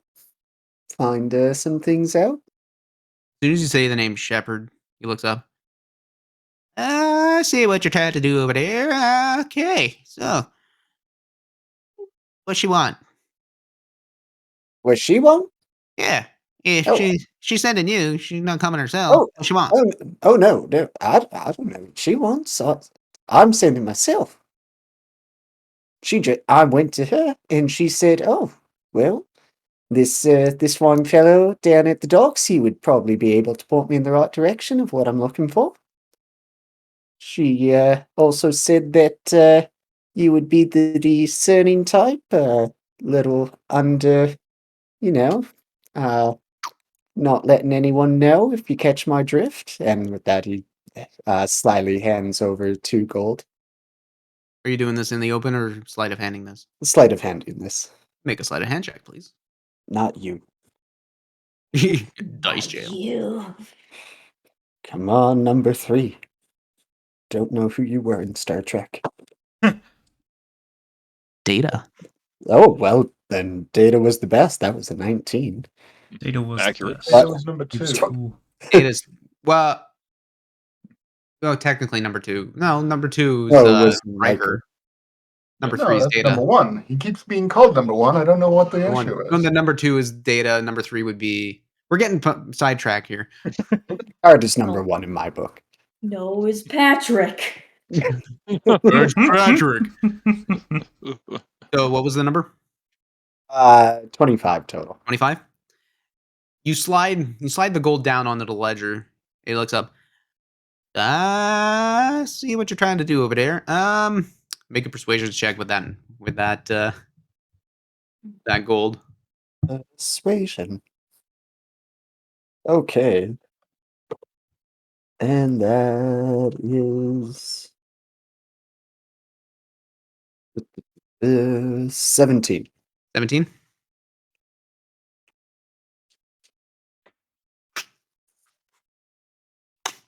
Well, what is it you need to know?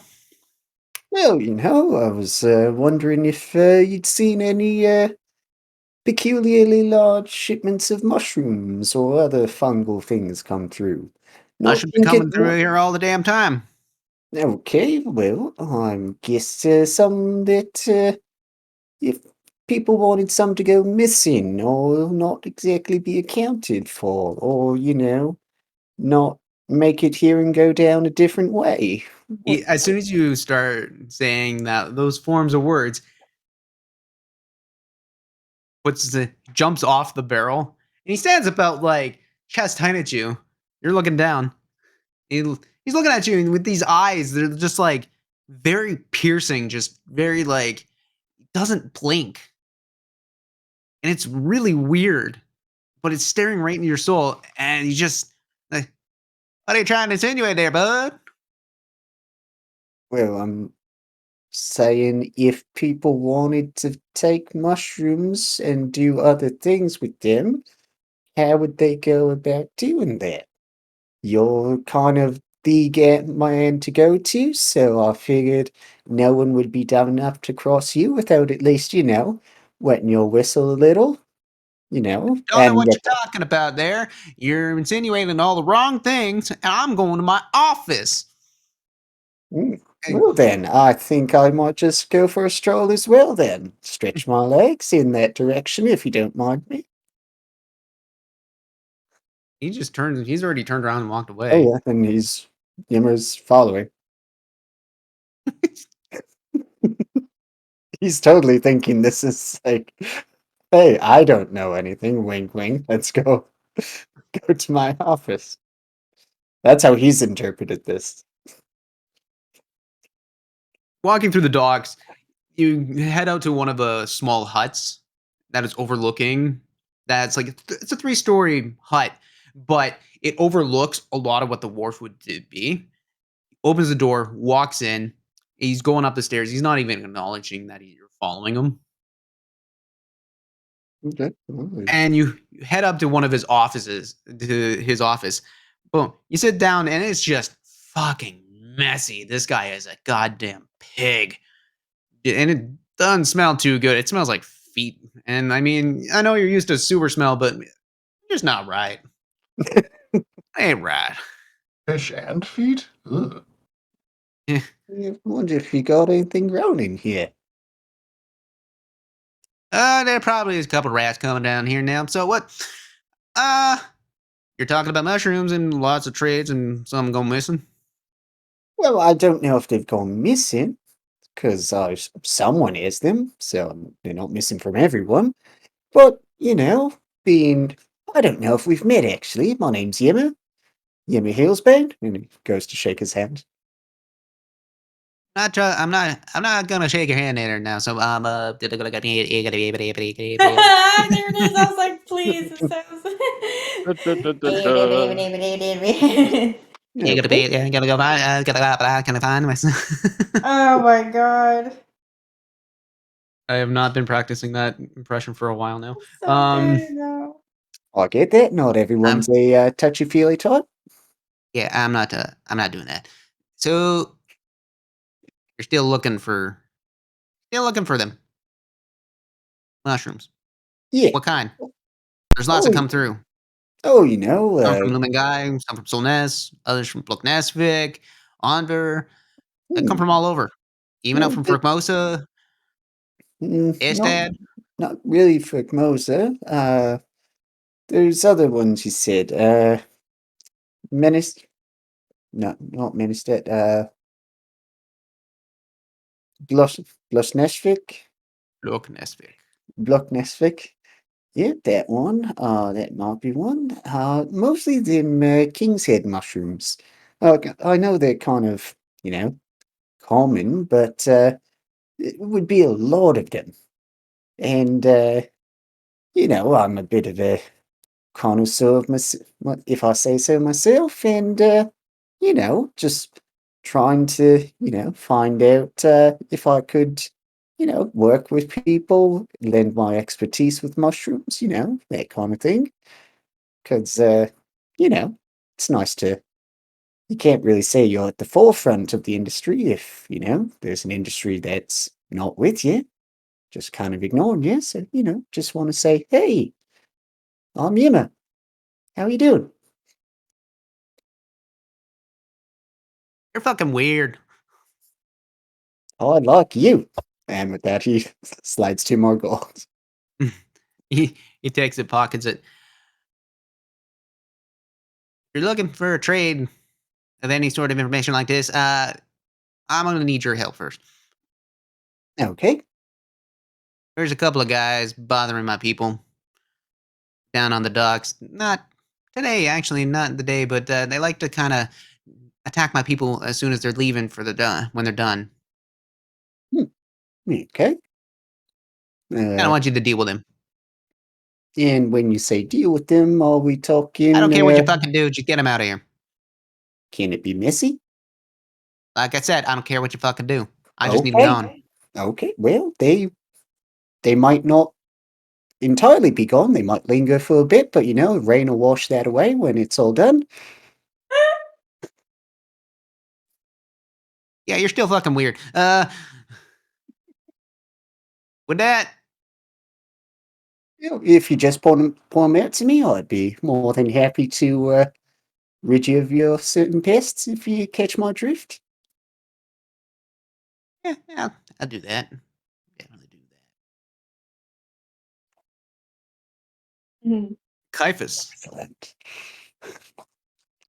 Oh man. Yep. Oh, So, oh, oh having had my. my meeting. Sorry, having had my meeting. Oh my god, I'm just like threaten you. I am gonna make my Humble. way back to the castle, and I do want to make sure that nobody's following me while I do this. Right on. Make. So are you trying to stealth it, or are you trying to actively perceive people following you? Um, which one do I have the better? You know what? I'm actually gonna try and basically stealth and lose myself down an alley so I can doff the disguise and become Diamondback again. Okay.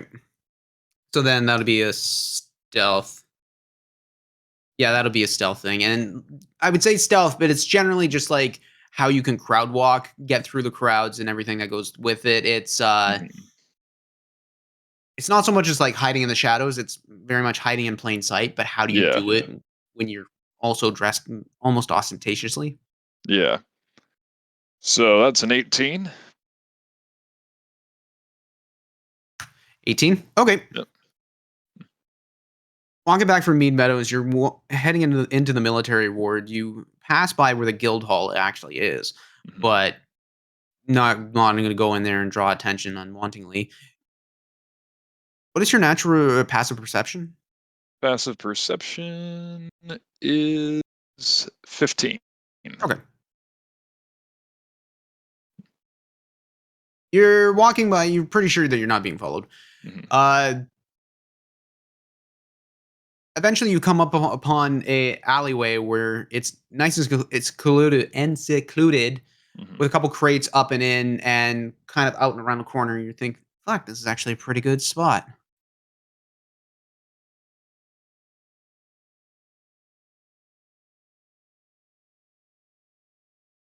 All right. So yeah, I basically sure that I'm safe. I kind of like doff the fake beard and take off the prosthetics. Tie my hair back up again. Toss off the coat and actually almost like turn it into a bedroll around myself. Unbutton the shirt, unbutton the vest a little bit, roll the sleeves, and kind of toddle on back to the castle with the bracers out. Okay. As you're stepping out of the alleyway, just sort of catching your breath. You see a guy standing right in the center of it. Hello. Heard you were asking questions. Where did you hear that exactly? That's for me to know. But I also heard you were shit talking a lot of different people. You must have me confused with someone else, I think. I'm pretty sure. I saw you walk right in. I know what I saw. Hmm. Well, you seem to have me at something of a disadvantage here, friend. Just a slight disadvantage. As he starts twirling a knife around his fingers, going back and forth, back and forth. You see him dressed up, and it's very much just dark wear. It's meant to keep the warm from this very biting day. Yeah. I want you to make a perception check, please. Alrighty. Dragon Eye dice is good tonight. That is a 23. Nice. As he's twirling his knife around, the sleeve just is down far enough to see a glint of bracer. Mm. Do I recognize, like, similar to one I'm wearing, or? No, they're not the same. Okay. Oh, I see. Yeah. And I kind of Oh, drop the yeah. act entirely and go, oh, well. Listen, son. You might have me a little off guard here, but if you want to grow old enough to become even more stupid and boring than you already are, might I advise walking away? Make an intimidation check. All right.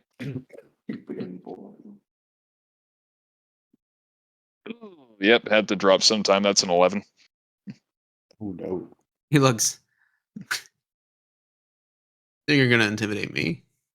Just know Well, that we got eyes everywhere. and I'll kind of draw my rapier and go, one less pair, I guess, and I'm going to try and attack him. You're gonna go straight in. Yep. All right. Well, with that, I want you to get into roll 20 there for a second, there, bud. Alrighty. Oh boy. Da, Oh da, my da, da, da, god. It's time to do. da. There we are. I love how Yammer and Diamondback are just getting up to shit by themselves. Yep. Screw going with the party. Yeah. Oh. I definitely should have asked you to come with me. You Well did this done. yourself, my friend. Yeah. All right, I mean, so on the bright roll side, for without my armor, my AC is only like 2 less than it usually is, and I'm sure I can find a set of spoons somewhere around here. My nipples.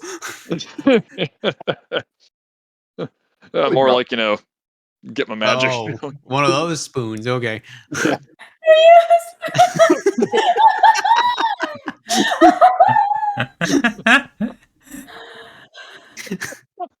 Itchy. My nipples. All right. So you go for a quick stab. What's the make an attack roll? All right. Ooh, that ain't bad. Eyes everywhere, except right here. It's an eye. 18. Pardon? That is an 18. 18. All right. Go for Okay. it. And I'm going to use one of my Bardic Inspiration charges to do a defensive flourish. Alrighty. So,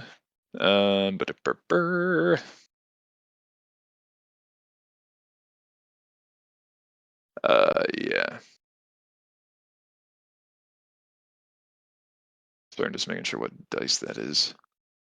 I think it's an additional D8.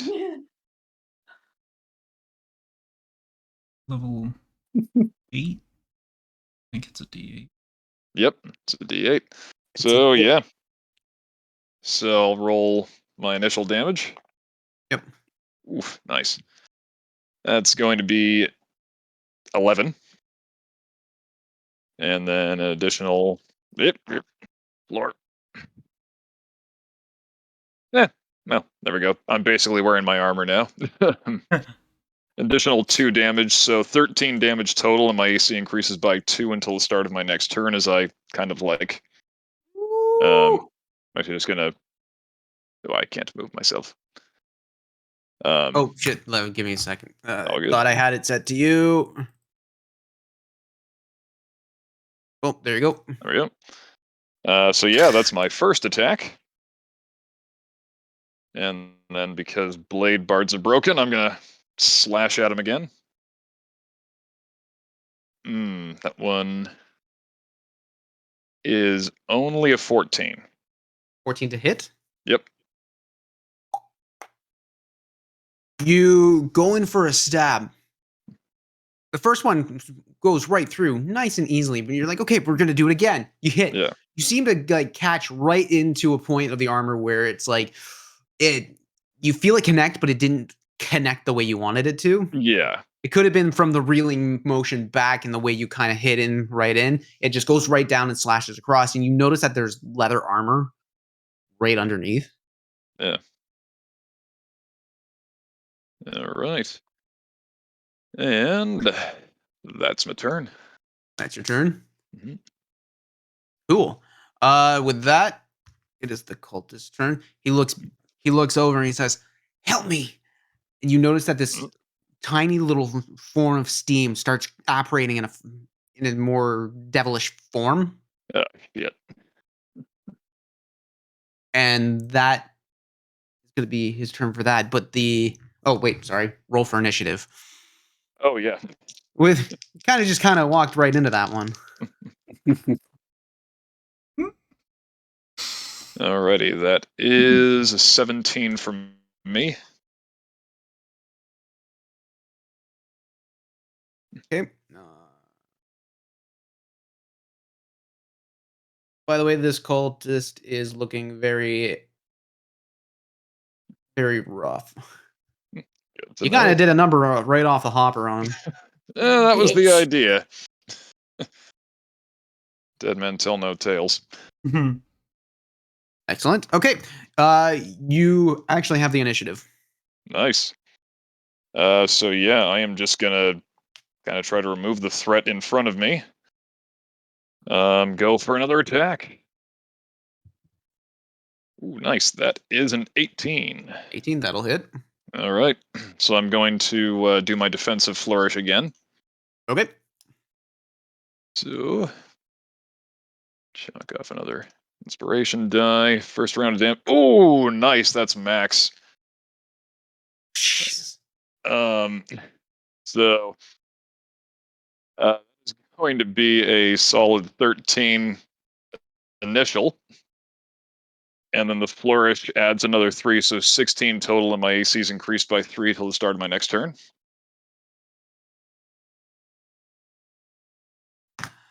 All right. With that, you thrust. How do you do it again? You slash cross. You thrust. How? Basically, I would probably go to do like a slash just to cause something superficial, and the flourish follow up with a stab. Okay, slashing right across. You very much Zorro style this thing. It Yeah. goes right up, and you see a splat or blood just hit right the side of the building that's beside you, and you use that momentum to turn around and just kind of stab right behind you. Yeah. You feel the body hits the ground. Nice. All right. And I'm guessing this thing here has materialized. Does it look like an elemental? Make a perception check. All right. Well, I mean it's vapor apparating into a form. You're pretty darn sure it is it may be an elemental. Okay. So I see here. So you Well, used I've got your a second actions for the attack. attack. Yeah, got a second attack, so I'm gonna take a swipe at it as well. Okay. Oof, nice. That is going to be a dirty 20. 30-20, nice. That hits. Or actually, sorry, dirty 21. But yeah, math I can do. Oh god, you only hit slightly closer to the heart. Yeah. These guys. So I'm going to, because I can do this anytime I make an attack, I'm gonna defensive flourish again. Jesus. Just because I really want to make sure I don't get fucked up while I don't have armor on. So first round of damage is going to be 12. Okay. Ooh, nice. So that's an additional 5 on that, so 17 total, and that's 5 more to my AC. So basically, like really kind of warding off with the blade. That's an 8+ to my AC for till the start of my next turn. Jesus, Murphy. So that's your Blade turn? guards, man. That's my turn. Yeah, slashing up and down, trying to stab this thing. You are connecting. And it's you're hurting it. You're with that one slash and whatnot, you did quite a number on it. It just it reapparates, but it seems to be taking its damn time doing the reapparation aspect of it all. On its turn, it's gonna move up right beside you. So a second, I'm gonna move right up. All you hear is a and you see a bunch of steam just shoot straight out.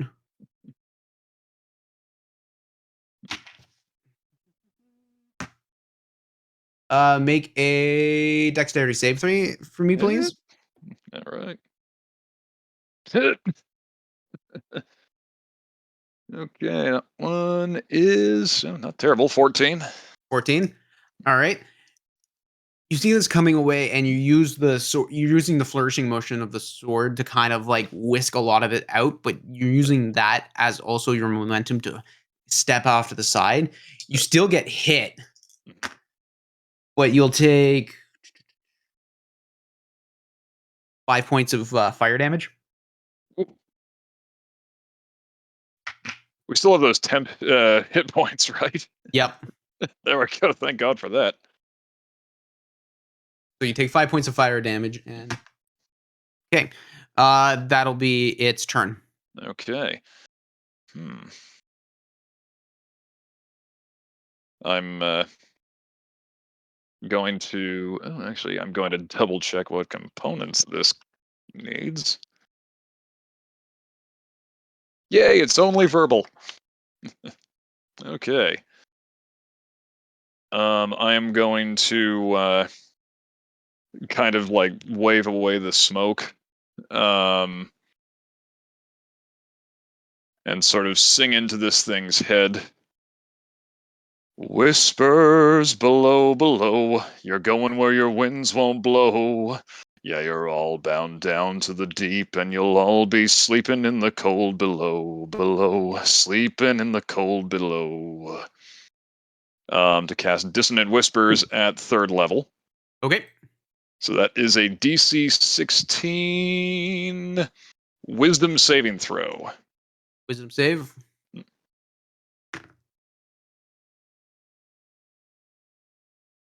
Okay, that's an 11. Okay, so it is going to take the full brunt of 5d6 psychic damage. Yep, there's one. Ooh, not bad. So it takes 22 psychic damage, and then it needs to use its reaction, if available, to move as far as possible away from me. You sing into its head. It starts screeching, just just straight out screeching. It make a dexterity saving throw. Oh shit. Oh. Yeah, that's a solid 6. You're gonna take 13 points of fire damage as this thing explodes right in front of you. The scalding vapor lashing, going right onto your skin. You feel it burning.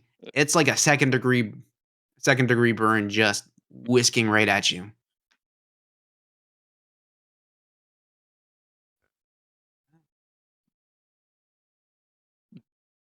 And everything goes quiet.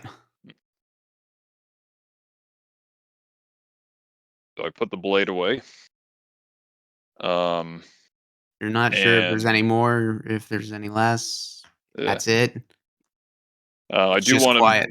Yeah, I was gonna say, if I can, I do want to make a perception to see if anyone's around. Make a perception check. Thank you. 14. 14. You're looking around. It's still very quiet. Yeah. I think it's Alright. okay. You think it's all right. Okay. I cast Dimension Door to get myself up onto. I'll kind of the roof right there if I can. Yep. You'd be able to get yourself up to the lip of the roof there. Yep, so about Because you there. need to be able to, you'd have to visualize what you see. And if you haven't Yeah. seen a spot, you can't Fair, exactly. Yeah. So yeah, I'll basically visualize the lip of the roof, and I guess would I kind of like, walk out of it and sort of catch and pull myself up, or Yeah, like you'd be able to get yourself on top of it because you can, Yeah. like, you can see the edge of the roof. You're like getting up there is easy enough. Just getting yourself to like the center of it when you don't Yeah. have a visual that's more or less the point I'm making. Yeah, definitely fair.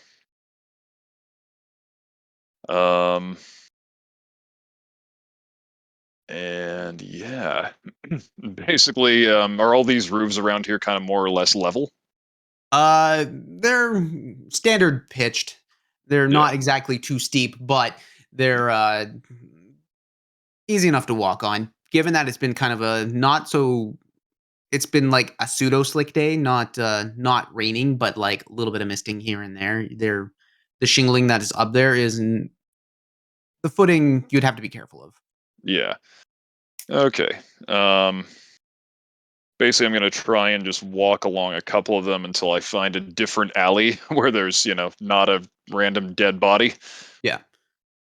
And Um, with that, like we're gonna just jump out of Yeah. that. But you Ooh. after I was wondering how I was gonna get you alone. You're just like you walked right into what I wanted. Relate with that statement. I didn't get you Sometimes the best way to spring a alone. trap is to walk into it. Yep. Mhm. Seemed I got the better of the argument. Yes, you did. I forgot that you had overpowered going on with you, so but with that, you eventually find an alleyway that's not occupied. You jump down and you start stealthing your way back to the castle. Yep. Alsterian. Actually, with that, we're gonna take a quick break. DM needs to go to the bathroom, so I'm just gonna take about a good 5 minutes to catch ourselves and keep going. Yeah, so do I. Unrelated reasons. Steve. Yeah.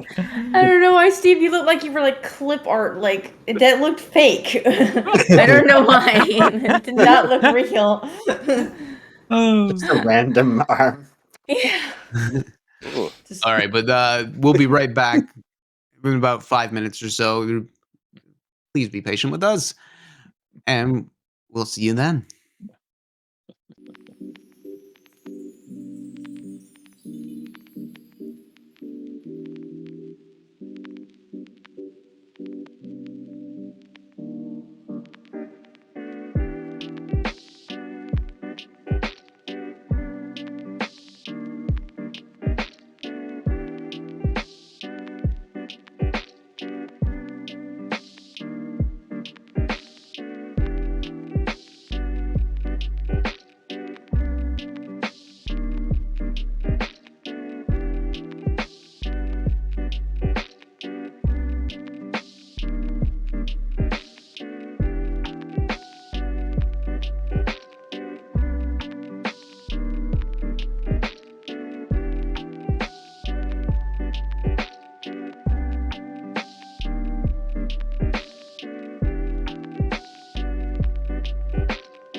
Thank you for being patient with us. That was a much needed bathroom break, and it was good to just recharge and revive. So, actually, do you have the screen on just me or everyone else?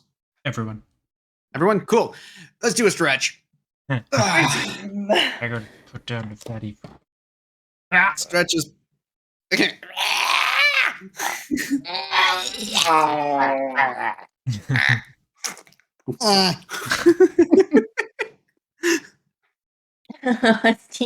Steve. All right. Face Steve's muscles over there too. stretching. Yeah. Stretch them cheeks for all Stretch the the laughing laughing you're gonna muscles. do.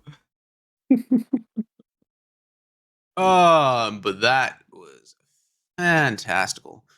Okay, but with that, we're gonna head back into it. So, Diamondback, you head back into Castle Menestad. It's getting to dinner time now, Mhm. and so, for the sake of brevity, you dealt with the guys accordingly, and you're gonna get the information. Next RP moment we get, I'll just forward that up to you. Know what I mean? Did you say Yimmer? Yes, Yimmer. Yeah. Okay. Yep. Okay. Cool. I was like, I realized I shouldn't have given you a side quest just for the sake of it. Like, Yeah, it sounds like okay. time here, baby.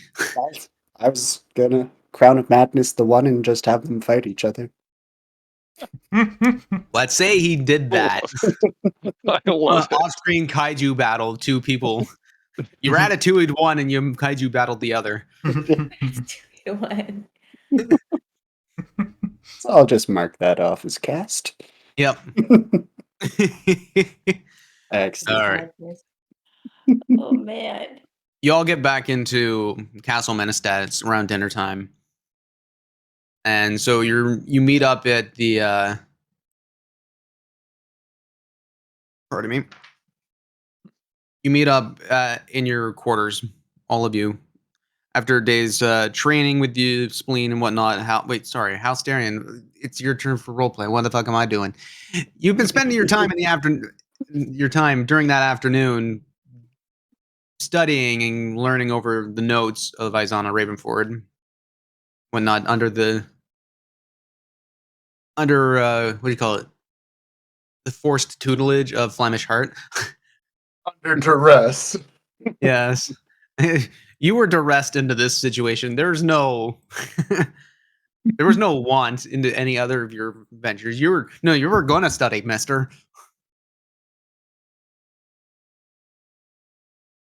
Studying, but not like this. Like this. Okay. Let me go through all my friggin' notes and figure out what. Like being in a chemistry Oh, lab there's so without any much sort of going on. direction. Just-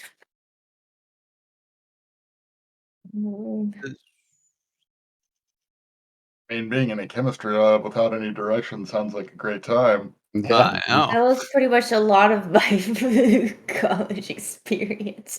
We had to figure it out yourself. You only Okay, asked so if absolutely necessary. uh, you have still some fields of study that you can go into. So you still have the creation of blister coil weirds, the theories on applying plate armors to summon elementals, mushroom production, brining liquids. You know what? Let's go into the mushroom production. Mushroom production. Seems like Yay. it's going to be necessary very soon. Yeah. Fog section. All right.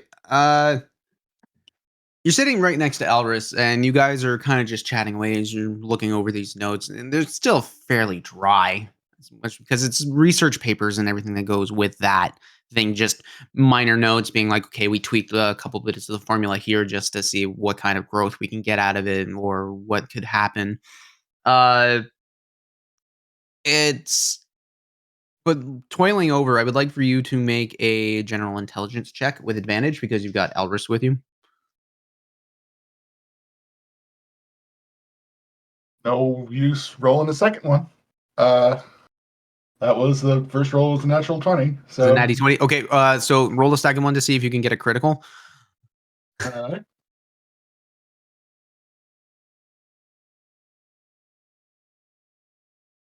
It's a 17 on the die. No, well, geez, how dare you? Geez. 17? With your intelligence? Oh, God. League. It's only 19. But with that, you're toiling over everything, and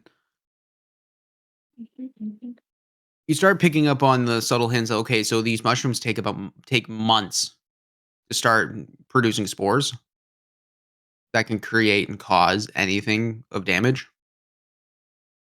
So anything that's been within a brining liquid, and like you start realize, okay, so these are the portions that you need, and it's about what 1/3 of the brining liquid to 2/3 of any sort of water or solution that goes Okay. along with that.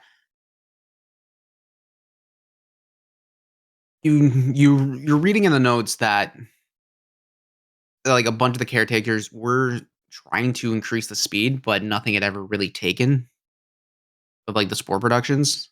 So anything that was sitting there was basically like, okay, we kind of have to just sit and watch it happen and kind of make sure that it doesn't do anything. Uh, you see in a lot of the shorthand that they're really trying to push production. They seem like they're far behind. This is what a natural 20 will get you because because you would not have Great. figured this out if it wasn't for a natural 20. I'm basically just like, here, have it all.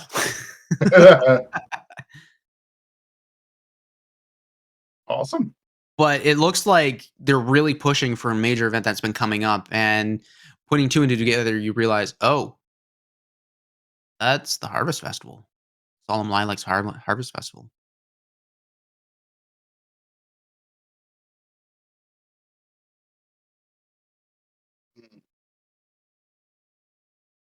That's about it, really. Everything else just comes down to personalized notes or trying to understand what else you could do and try and like other formulas that have been written down and extensively noted to see what could do to like produce more spores or create them faster. And it's not working. It just doesn't work. It's all been noted to be failures. So what was originally there is the only thing that works. And this is your afternoon doing this, toiling it over with Alris and Flemish. You see Seer Orlander, Orland Felderwin. Uh, he's still looking over this locket and like just trying to extensively look it over, looking at all the little minute details and seeing if he can try and get it open. It doesn't seem to be having too much luck with it.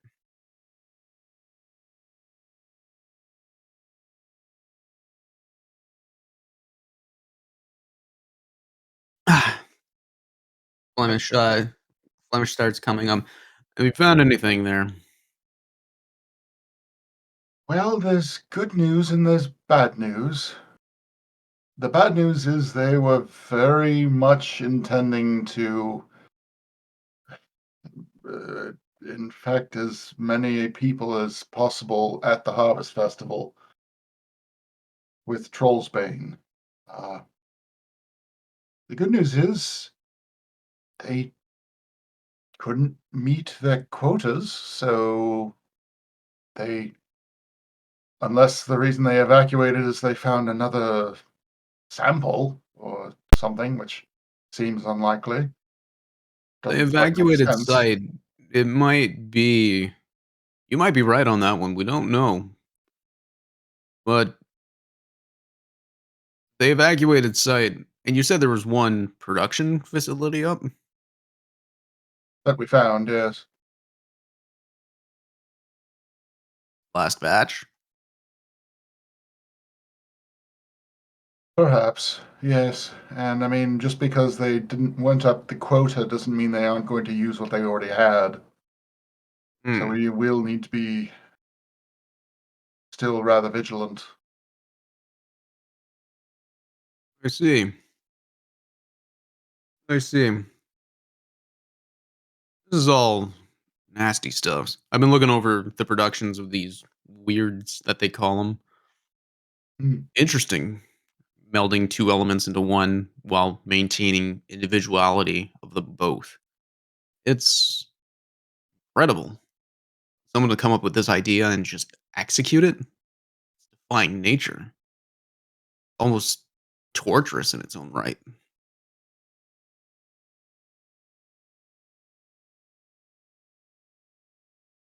There are a lot of cruel How's that, things you can do in this world. That just seems not right. how's that's perhaps uh, good motive for why the cultists always seem to die immediately after they summon these things. I mean, I'd be pissed off too if I got melded into another if I got melded into another dragon myself. Fire and ice together. Jeez.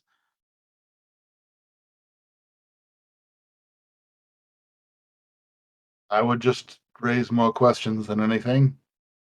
It, honestly, it would, but the fact that they're trying is scary. No regard for any of this. The fact that they're summoning a bunch of these things, or at least elementals in general, that requires a lot of power. A lot of using just natural resources.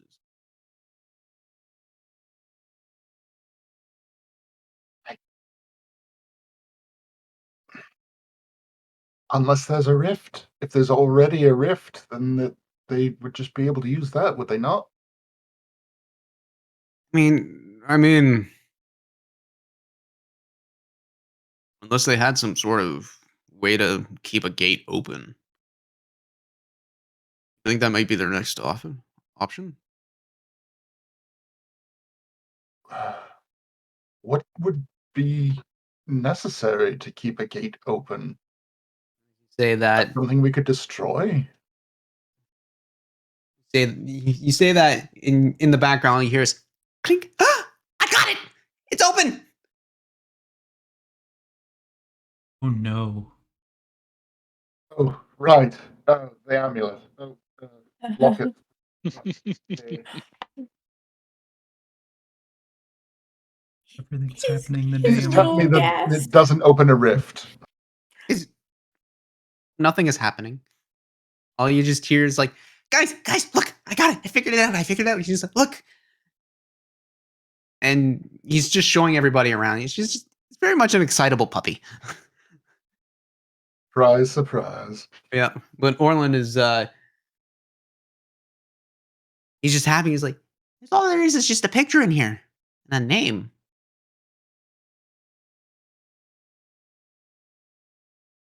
And it just says Petrina. I don't get it. Trina. Yeah, Petrina. Yes, but he has a shit-eating accent. Patrina. P-E-T. Yes? Anyway.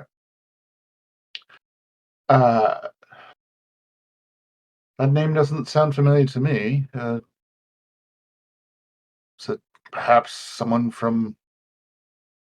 if this thing has an origin in the Outer Planes, is it perhaps someone who is from there?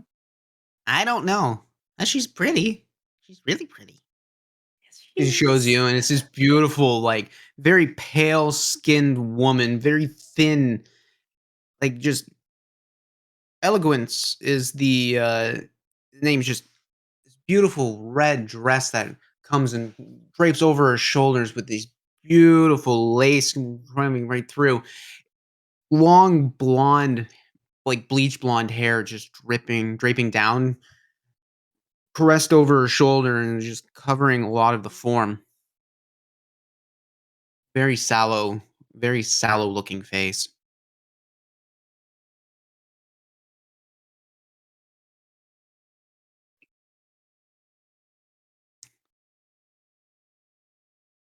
I don't get it, but if this is a tuning fork and then this is like it feels like this is personal. A personal tuning fork? I don't know.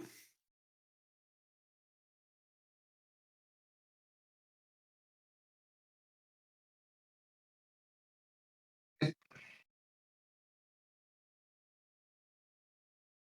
I can't help but think this has something to do with our strange elemental friend. Uh, uh, Ronith. I have no Also idea who had you're talking about. there was several months ago, there was a man with similar whitish gray skin who seemed to be not from this plane. He didn't seem to have any malicious intention. He really just wanted us to go away.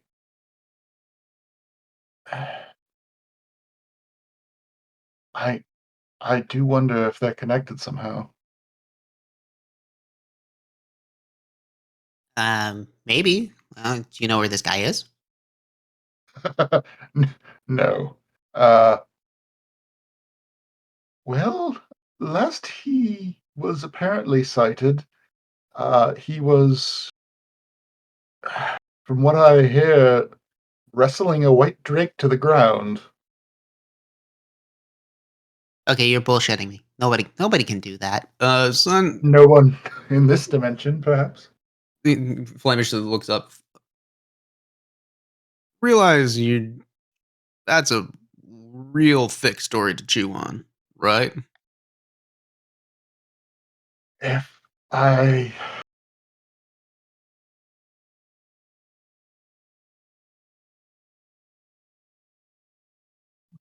The two who saw it in person are a bit strange, but I trust them. At least they haven't lied to me yet. And these people are? It's Yima and Diamondback. Oh, the boys that you're with. Yes. Huh. Well, I heard that there was a meeting Pinmo was putting up and by dinner time, so if they're back, we'll have a conversation with them then. Indeed, we should. This is what is going on? There's a lot moving here. It's called. Now you're putting together some other thing. Well, it's not necessarily separate. When we first met this Ronith, he was being what appeared to be tortured by this cult. It was to the north of here.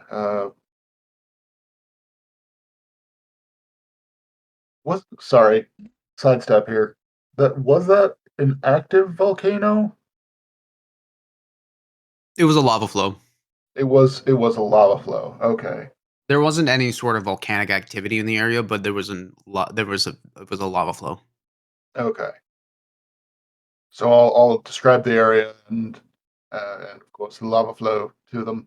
Hmm. Uh, This was north of Menestad, yes, north of here. Wait, was that those wildfires like 4 months back? precisely. Yes. That was what's caused it. The elementals were. We fought some fire elementals there as well. Interesting. All right, we're gonna have to bring this up with Pinmo. Good work Range, today. yes. It's good to see at least some of the pieces falling into place, even though there are just more and more pieces. Who knows? Yeah, I'll have a conversation with your boys there. But good work today. Get yourself some rest. Dinner will be soon. We'll get called. Mind is reeling with the possibilities now.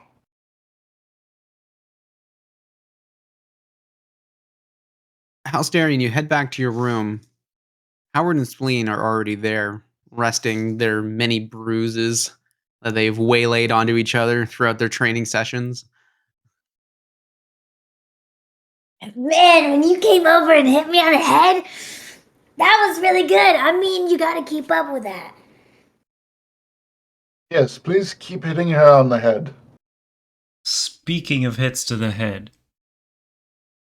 JT. Mm-hmm. Check it. Okay. When we got Beautiful back to the segue. room, I sent that message. My last third level slot of the day.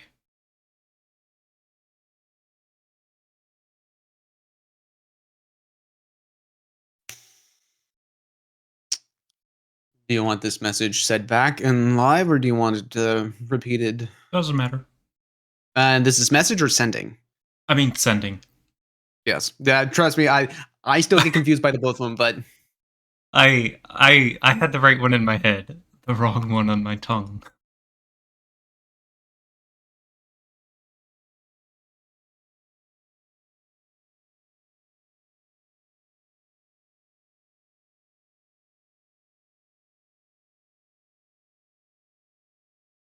okay. All right.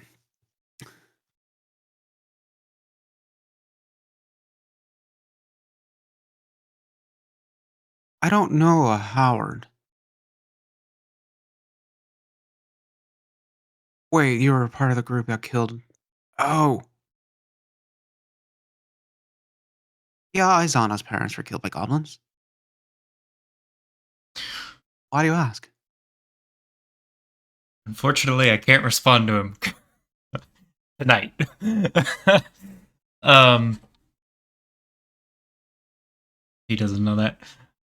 So when It's Hal not comes unread. in, I pause.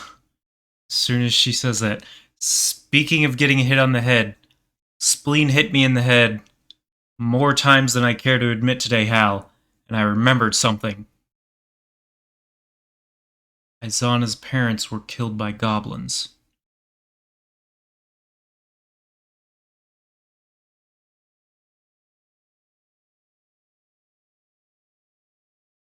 It can mean a lot of things. I mean, Remember, she always had an attitude with spleen the Yeah. whole way here. I mean, I could have guessed that. So why the hell is she working White Hand? Oh, wait.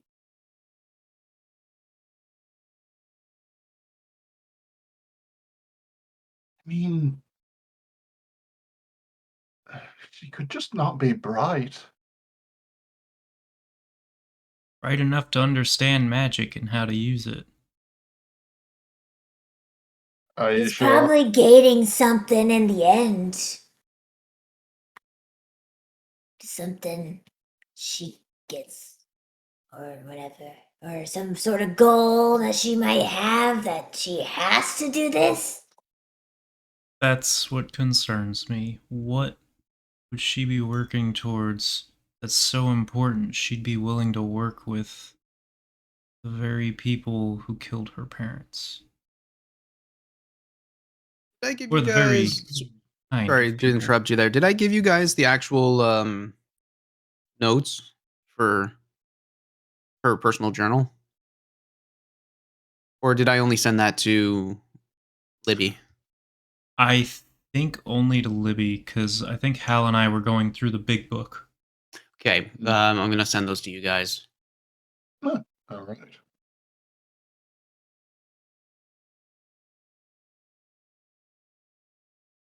Yeah. Keep going. I'm sorry to have interrupted.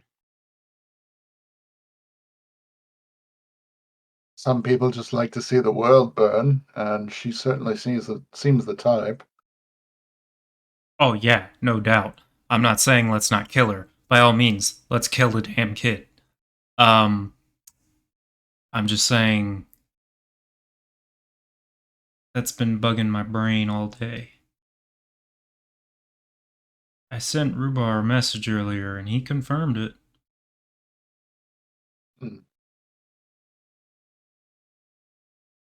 I do wonder how sure he is of that. How he knows, that is.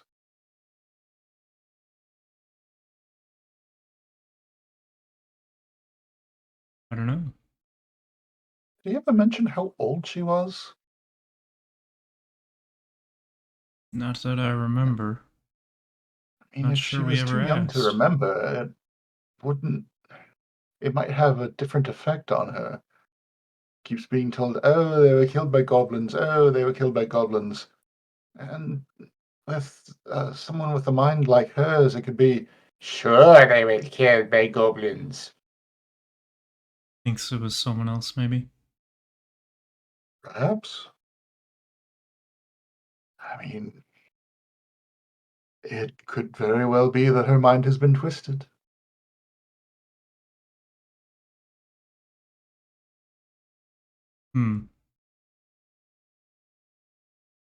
Not wrong.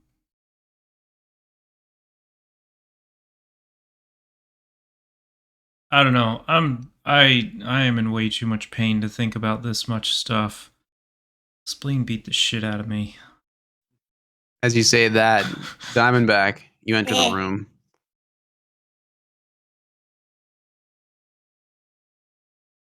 Welcome back. I think you're muted. Yep, you're muted. Oh, shit. Well, I got good news. I'm definitely making an impression out there. Yeah? Yeah, I went into town today keeping a bit of a lower profile, grubbing for information, and I got followed. One of them cultist sons of bitches basically cornered me at knife point in an alley, tried to intimidate me, and, well, I helped him kick a bit of a nasty breathing habit he had. Like I get it. asthma or like.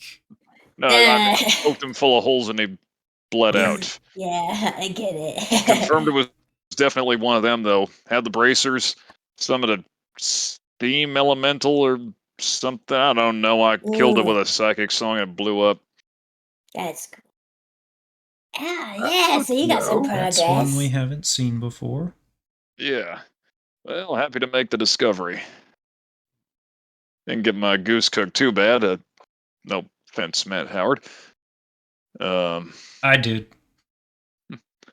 But Next, well, I fine. didn't really find much useful while I was out, so sorry about that. So, Yimmer, I you have- enter the room.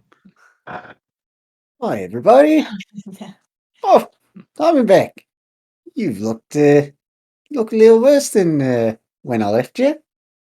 Yeah, Wait, you were alone when you got attacked? I was alone, yeah. Oh. What the hell, Yimmer? You just like left him? Oh, no. No. We had different things to go do. And, Diamondback's a tough guy. I try.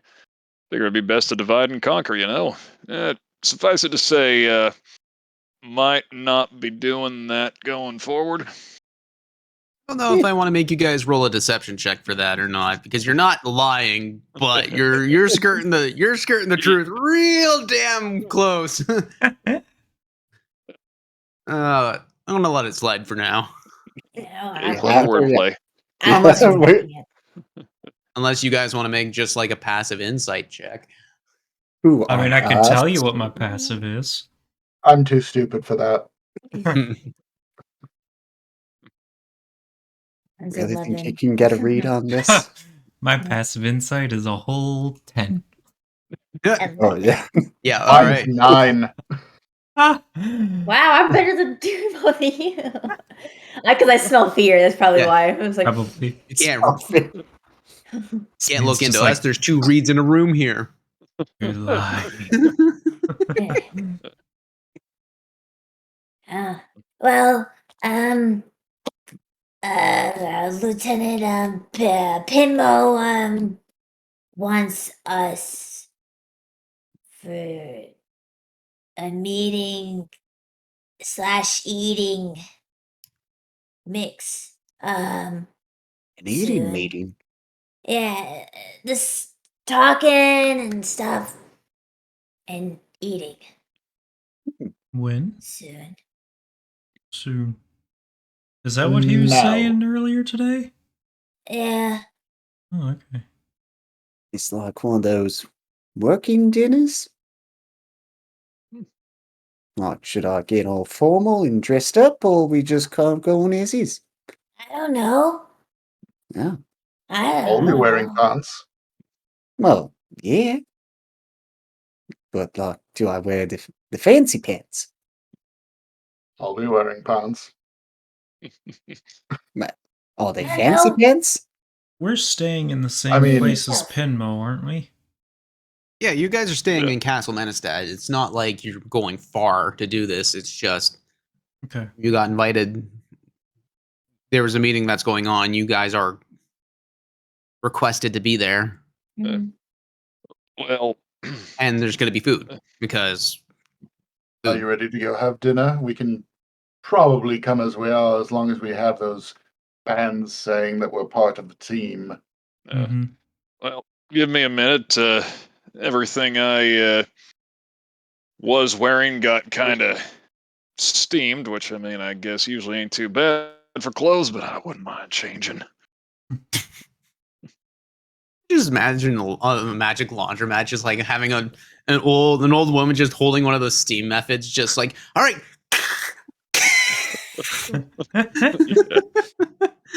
And just like one of the other older ladies, just like with a giant iron press.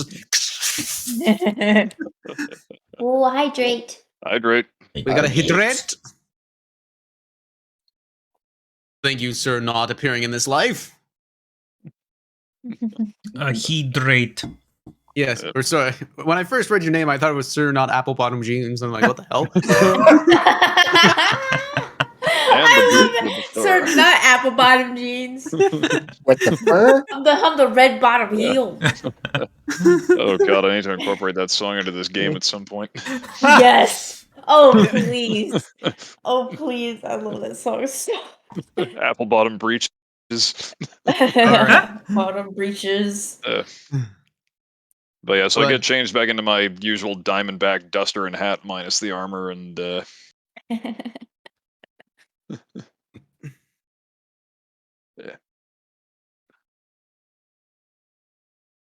Headphones die, Steve? Oh, buddy. Oh Oh. no. Hi, thank you for choosing telecom. How can I help you?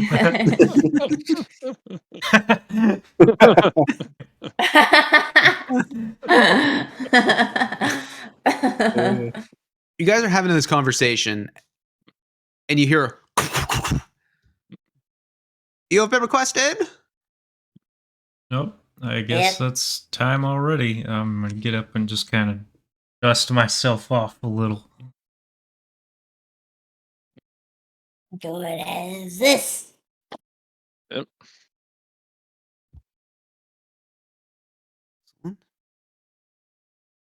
Heading up into Major Pinmo's office, you already see Flemish, Hart, Felderwin sitting down. Berwick is there. Everybody is notably unarmed.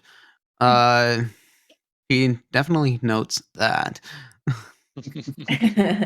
Yes. I like to do a little wave to Beering. You also see Gelbin Clevis there. Hi, I wave at Gelbin. Hello, love. How's it going? Hey, Splendid. Gelbin. Good to see you again. Not you furry bastard.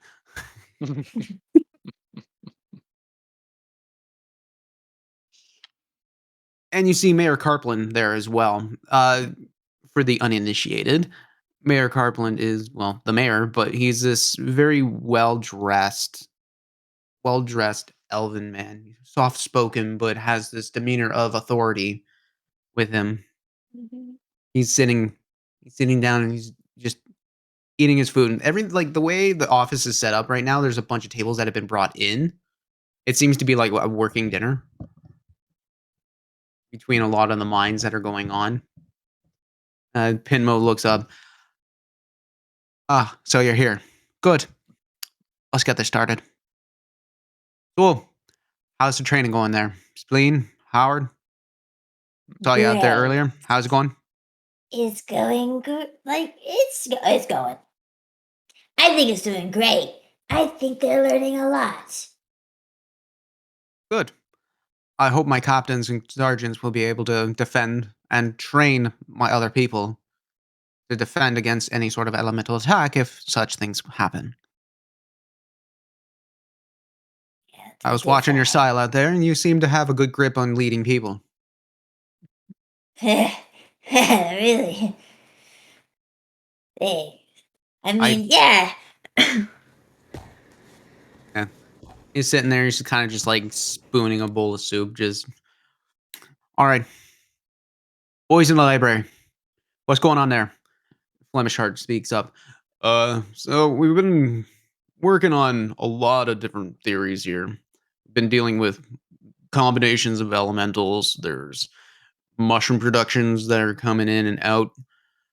We haven't learned anything about movements, but as it stands right now, there's for the immediate threat that's coming along, they seem to be experimenting and just trying anything and everything. It's kind of wild just reading all these notes. Pinmo puts his hand up. I don't need to hear about the details. Are you making any progress? Oh, yes, we've been making progress, but there's also been another update. We've got a locket. And Seer Orlin steps up. Yeah, there was a locket that we found out in Korihara. It was buried right in there. right into the ruins. It was fantastic just finding this thing. Either way, I'm sorry. My mind is everywhere, but this is a tuning fork. Uh, you know what that is? No, I don't know what that is. What are you talking about? So this is a tuning fork. This is connected to another plane of existence. It was brought here. I don't know when, but it's uh, it's extremely strong and powerful. And we were having a hell of a time trying to crack this thing open, and we were able to, but there was only just a picture of it and a name. But the names, I don't get it. It's not working for me. I'm trying to piece these things together, but I see things. I don't put things together. I know what they are. So unless we got more people to come in to help figure these things out, I don't know. So you're telling me you found a very powerful thing, artifact in a ruin, and it's connected to another plane. What does this have to do with any? You telling me this is all connected? No, it can't be. And Flemish starts standing up. It might be connected. We don't know. At this point, possibly. Uh, what do y'all boys think? Howard, Hosterian? I'd say it's good bet it's connected. I certainly believe so. The woman in the locket looks like she may be the same sort of person as the Ronith that we found earlier, who seemed to be some sort of extra planar being that these two saw at the ruins. So he met a man named Ronith. Well, didn't quite meet him. Just kind of saw Wait. him. So, can you tell that the person in the locket's are they scarred up and beat up like Ronith? Like, No, he how can was you tell that? tortured, dear. Oh, that's why he didn't dodge. So how can you tell that she's also been tortured? I didn't say she was. I'm saying she might be Wow. the same sort of elemental being due to the hair, the skin color, the fact that it's from a different plane of existence. So?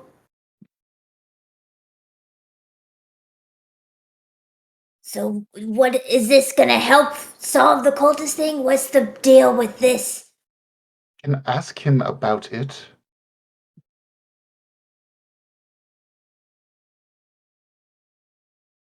I feel What like it's exactly Howard? should totally we ask him? unnecessary. He didn't seem to have any negative. He just wanted to leave. He seemed to be against these cultists as much as we are.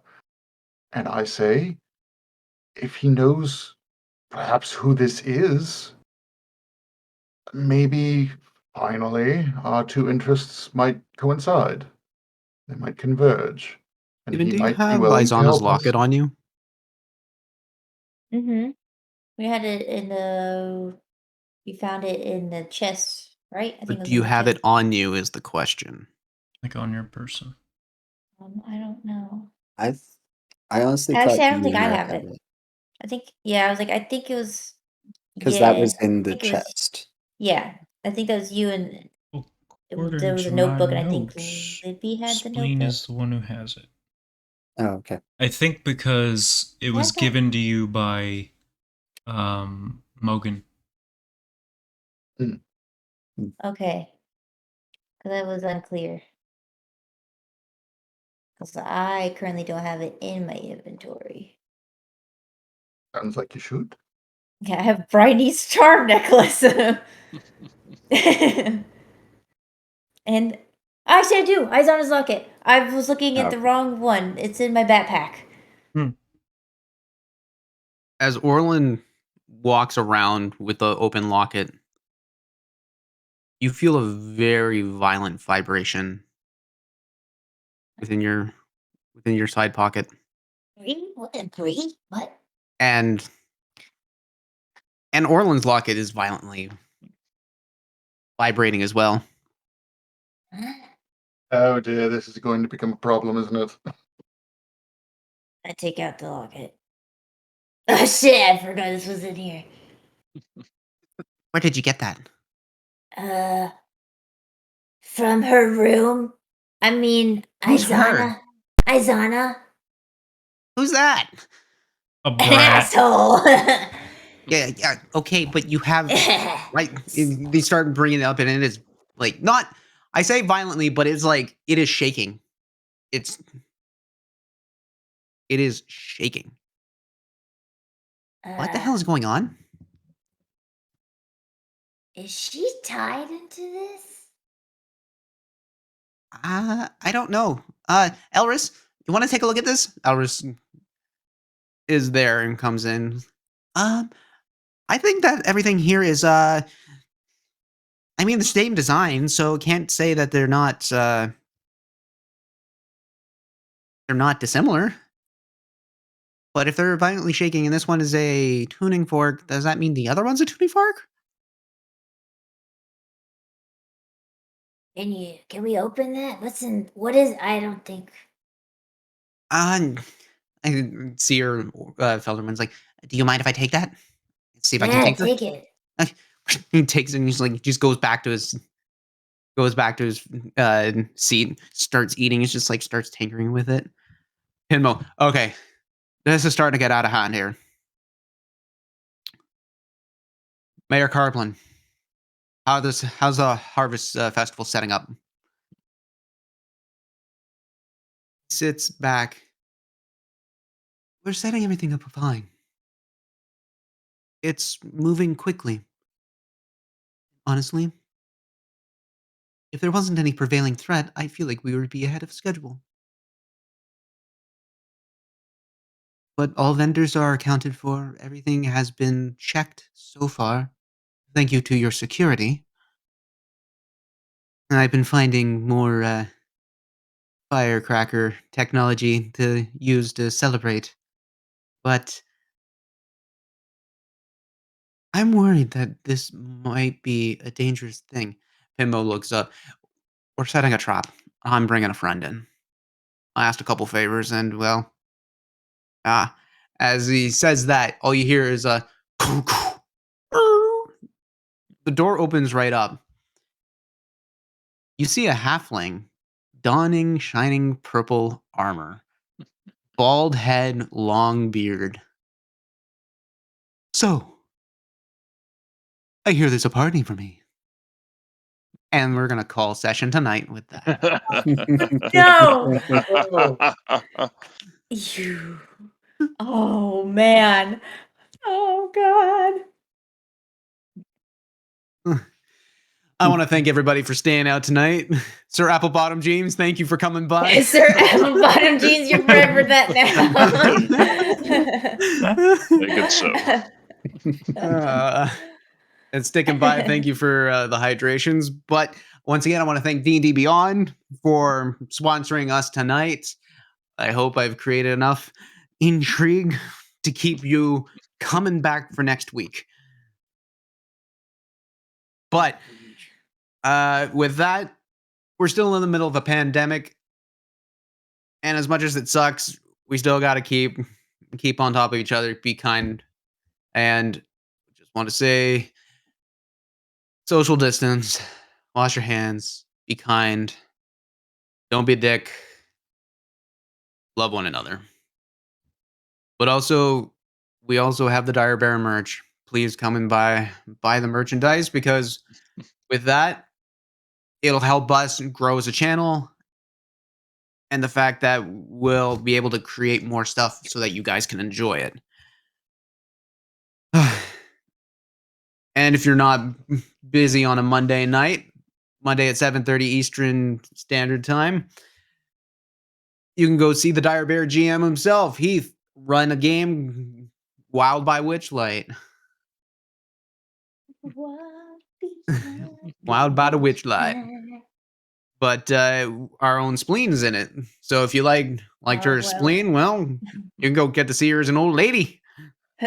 Yes, but that's actually spleen. I'm better. I am older and wiser. Yeah. And I'll kick some ass.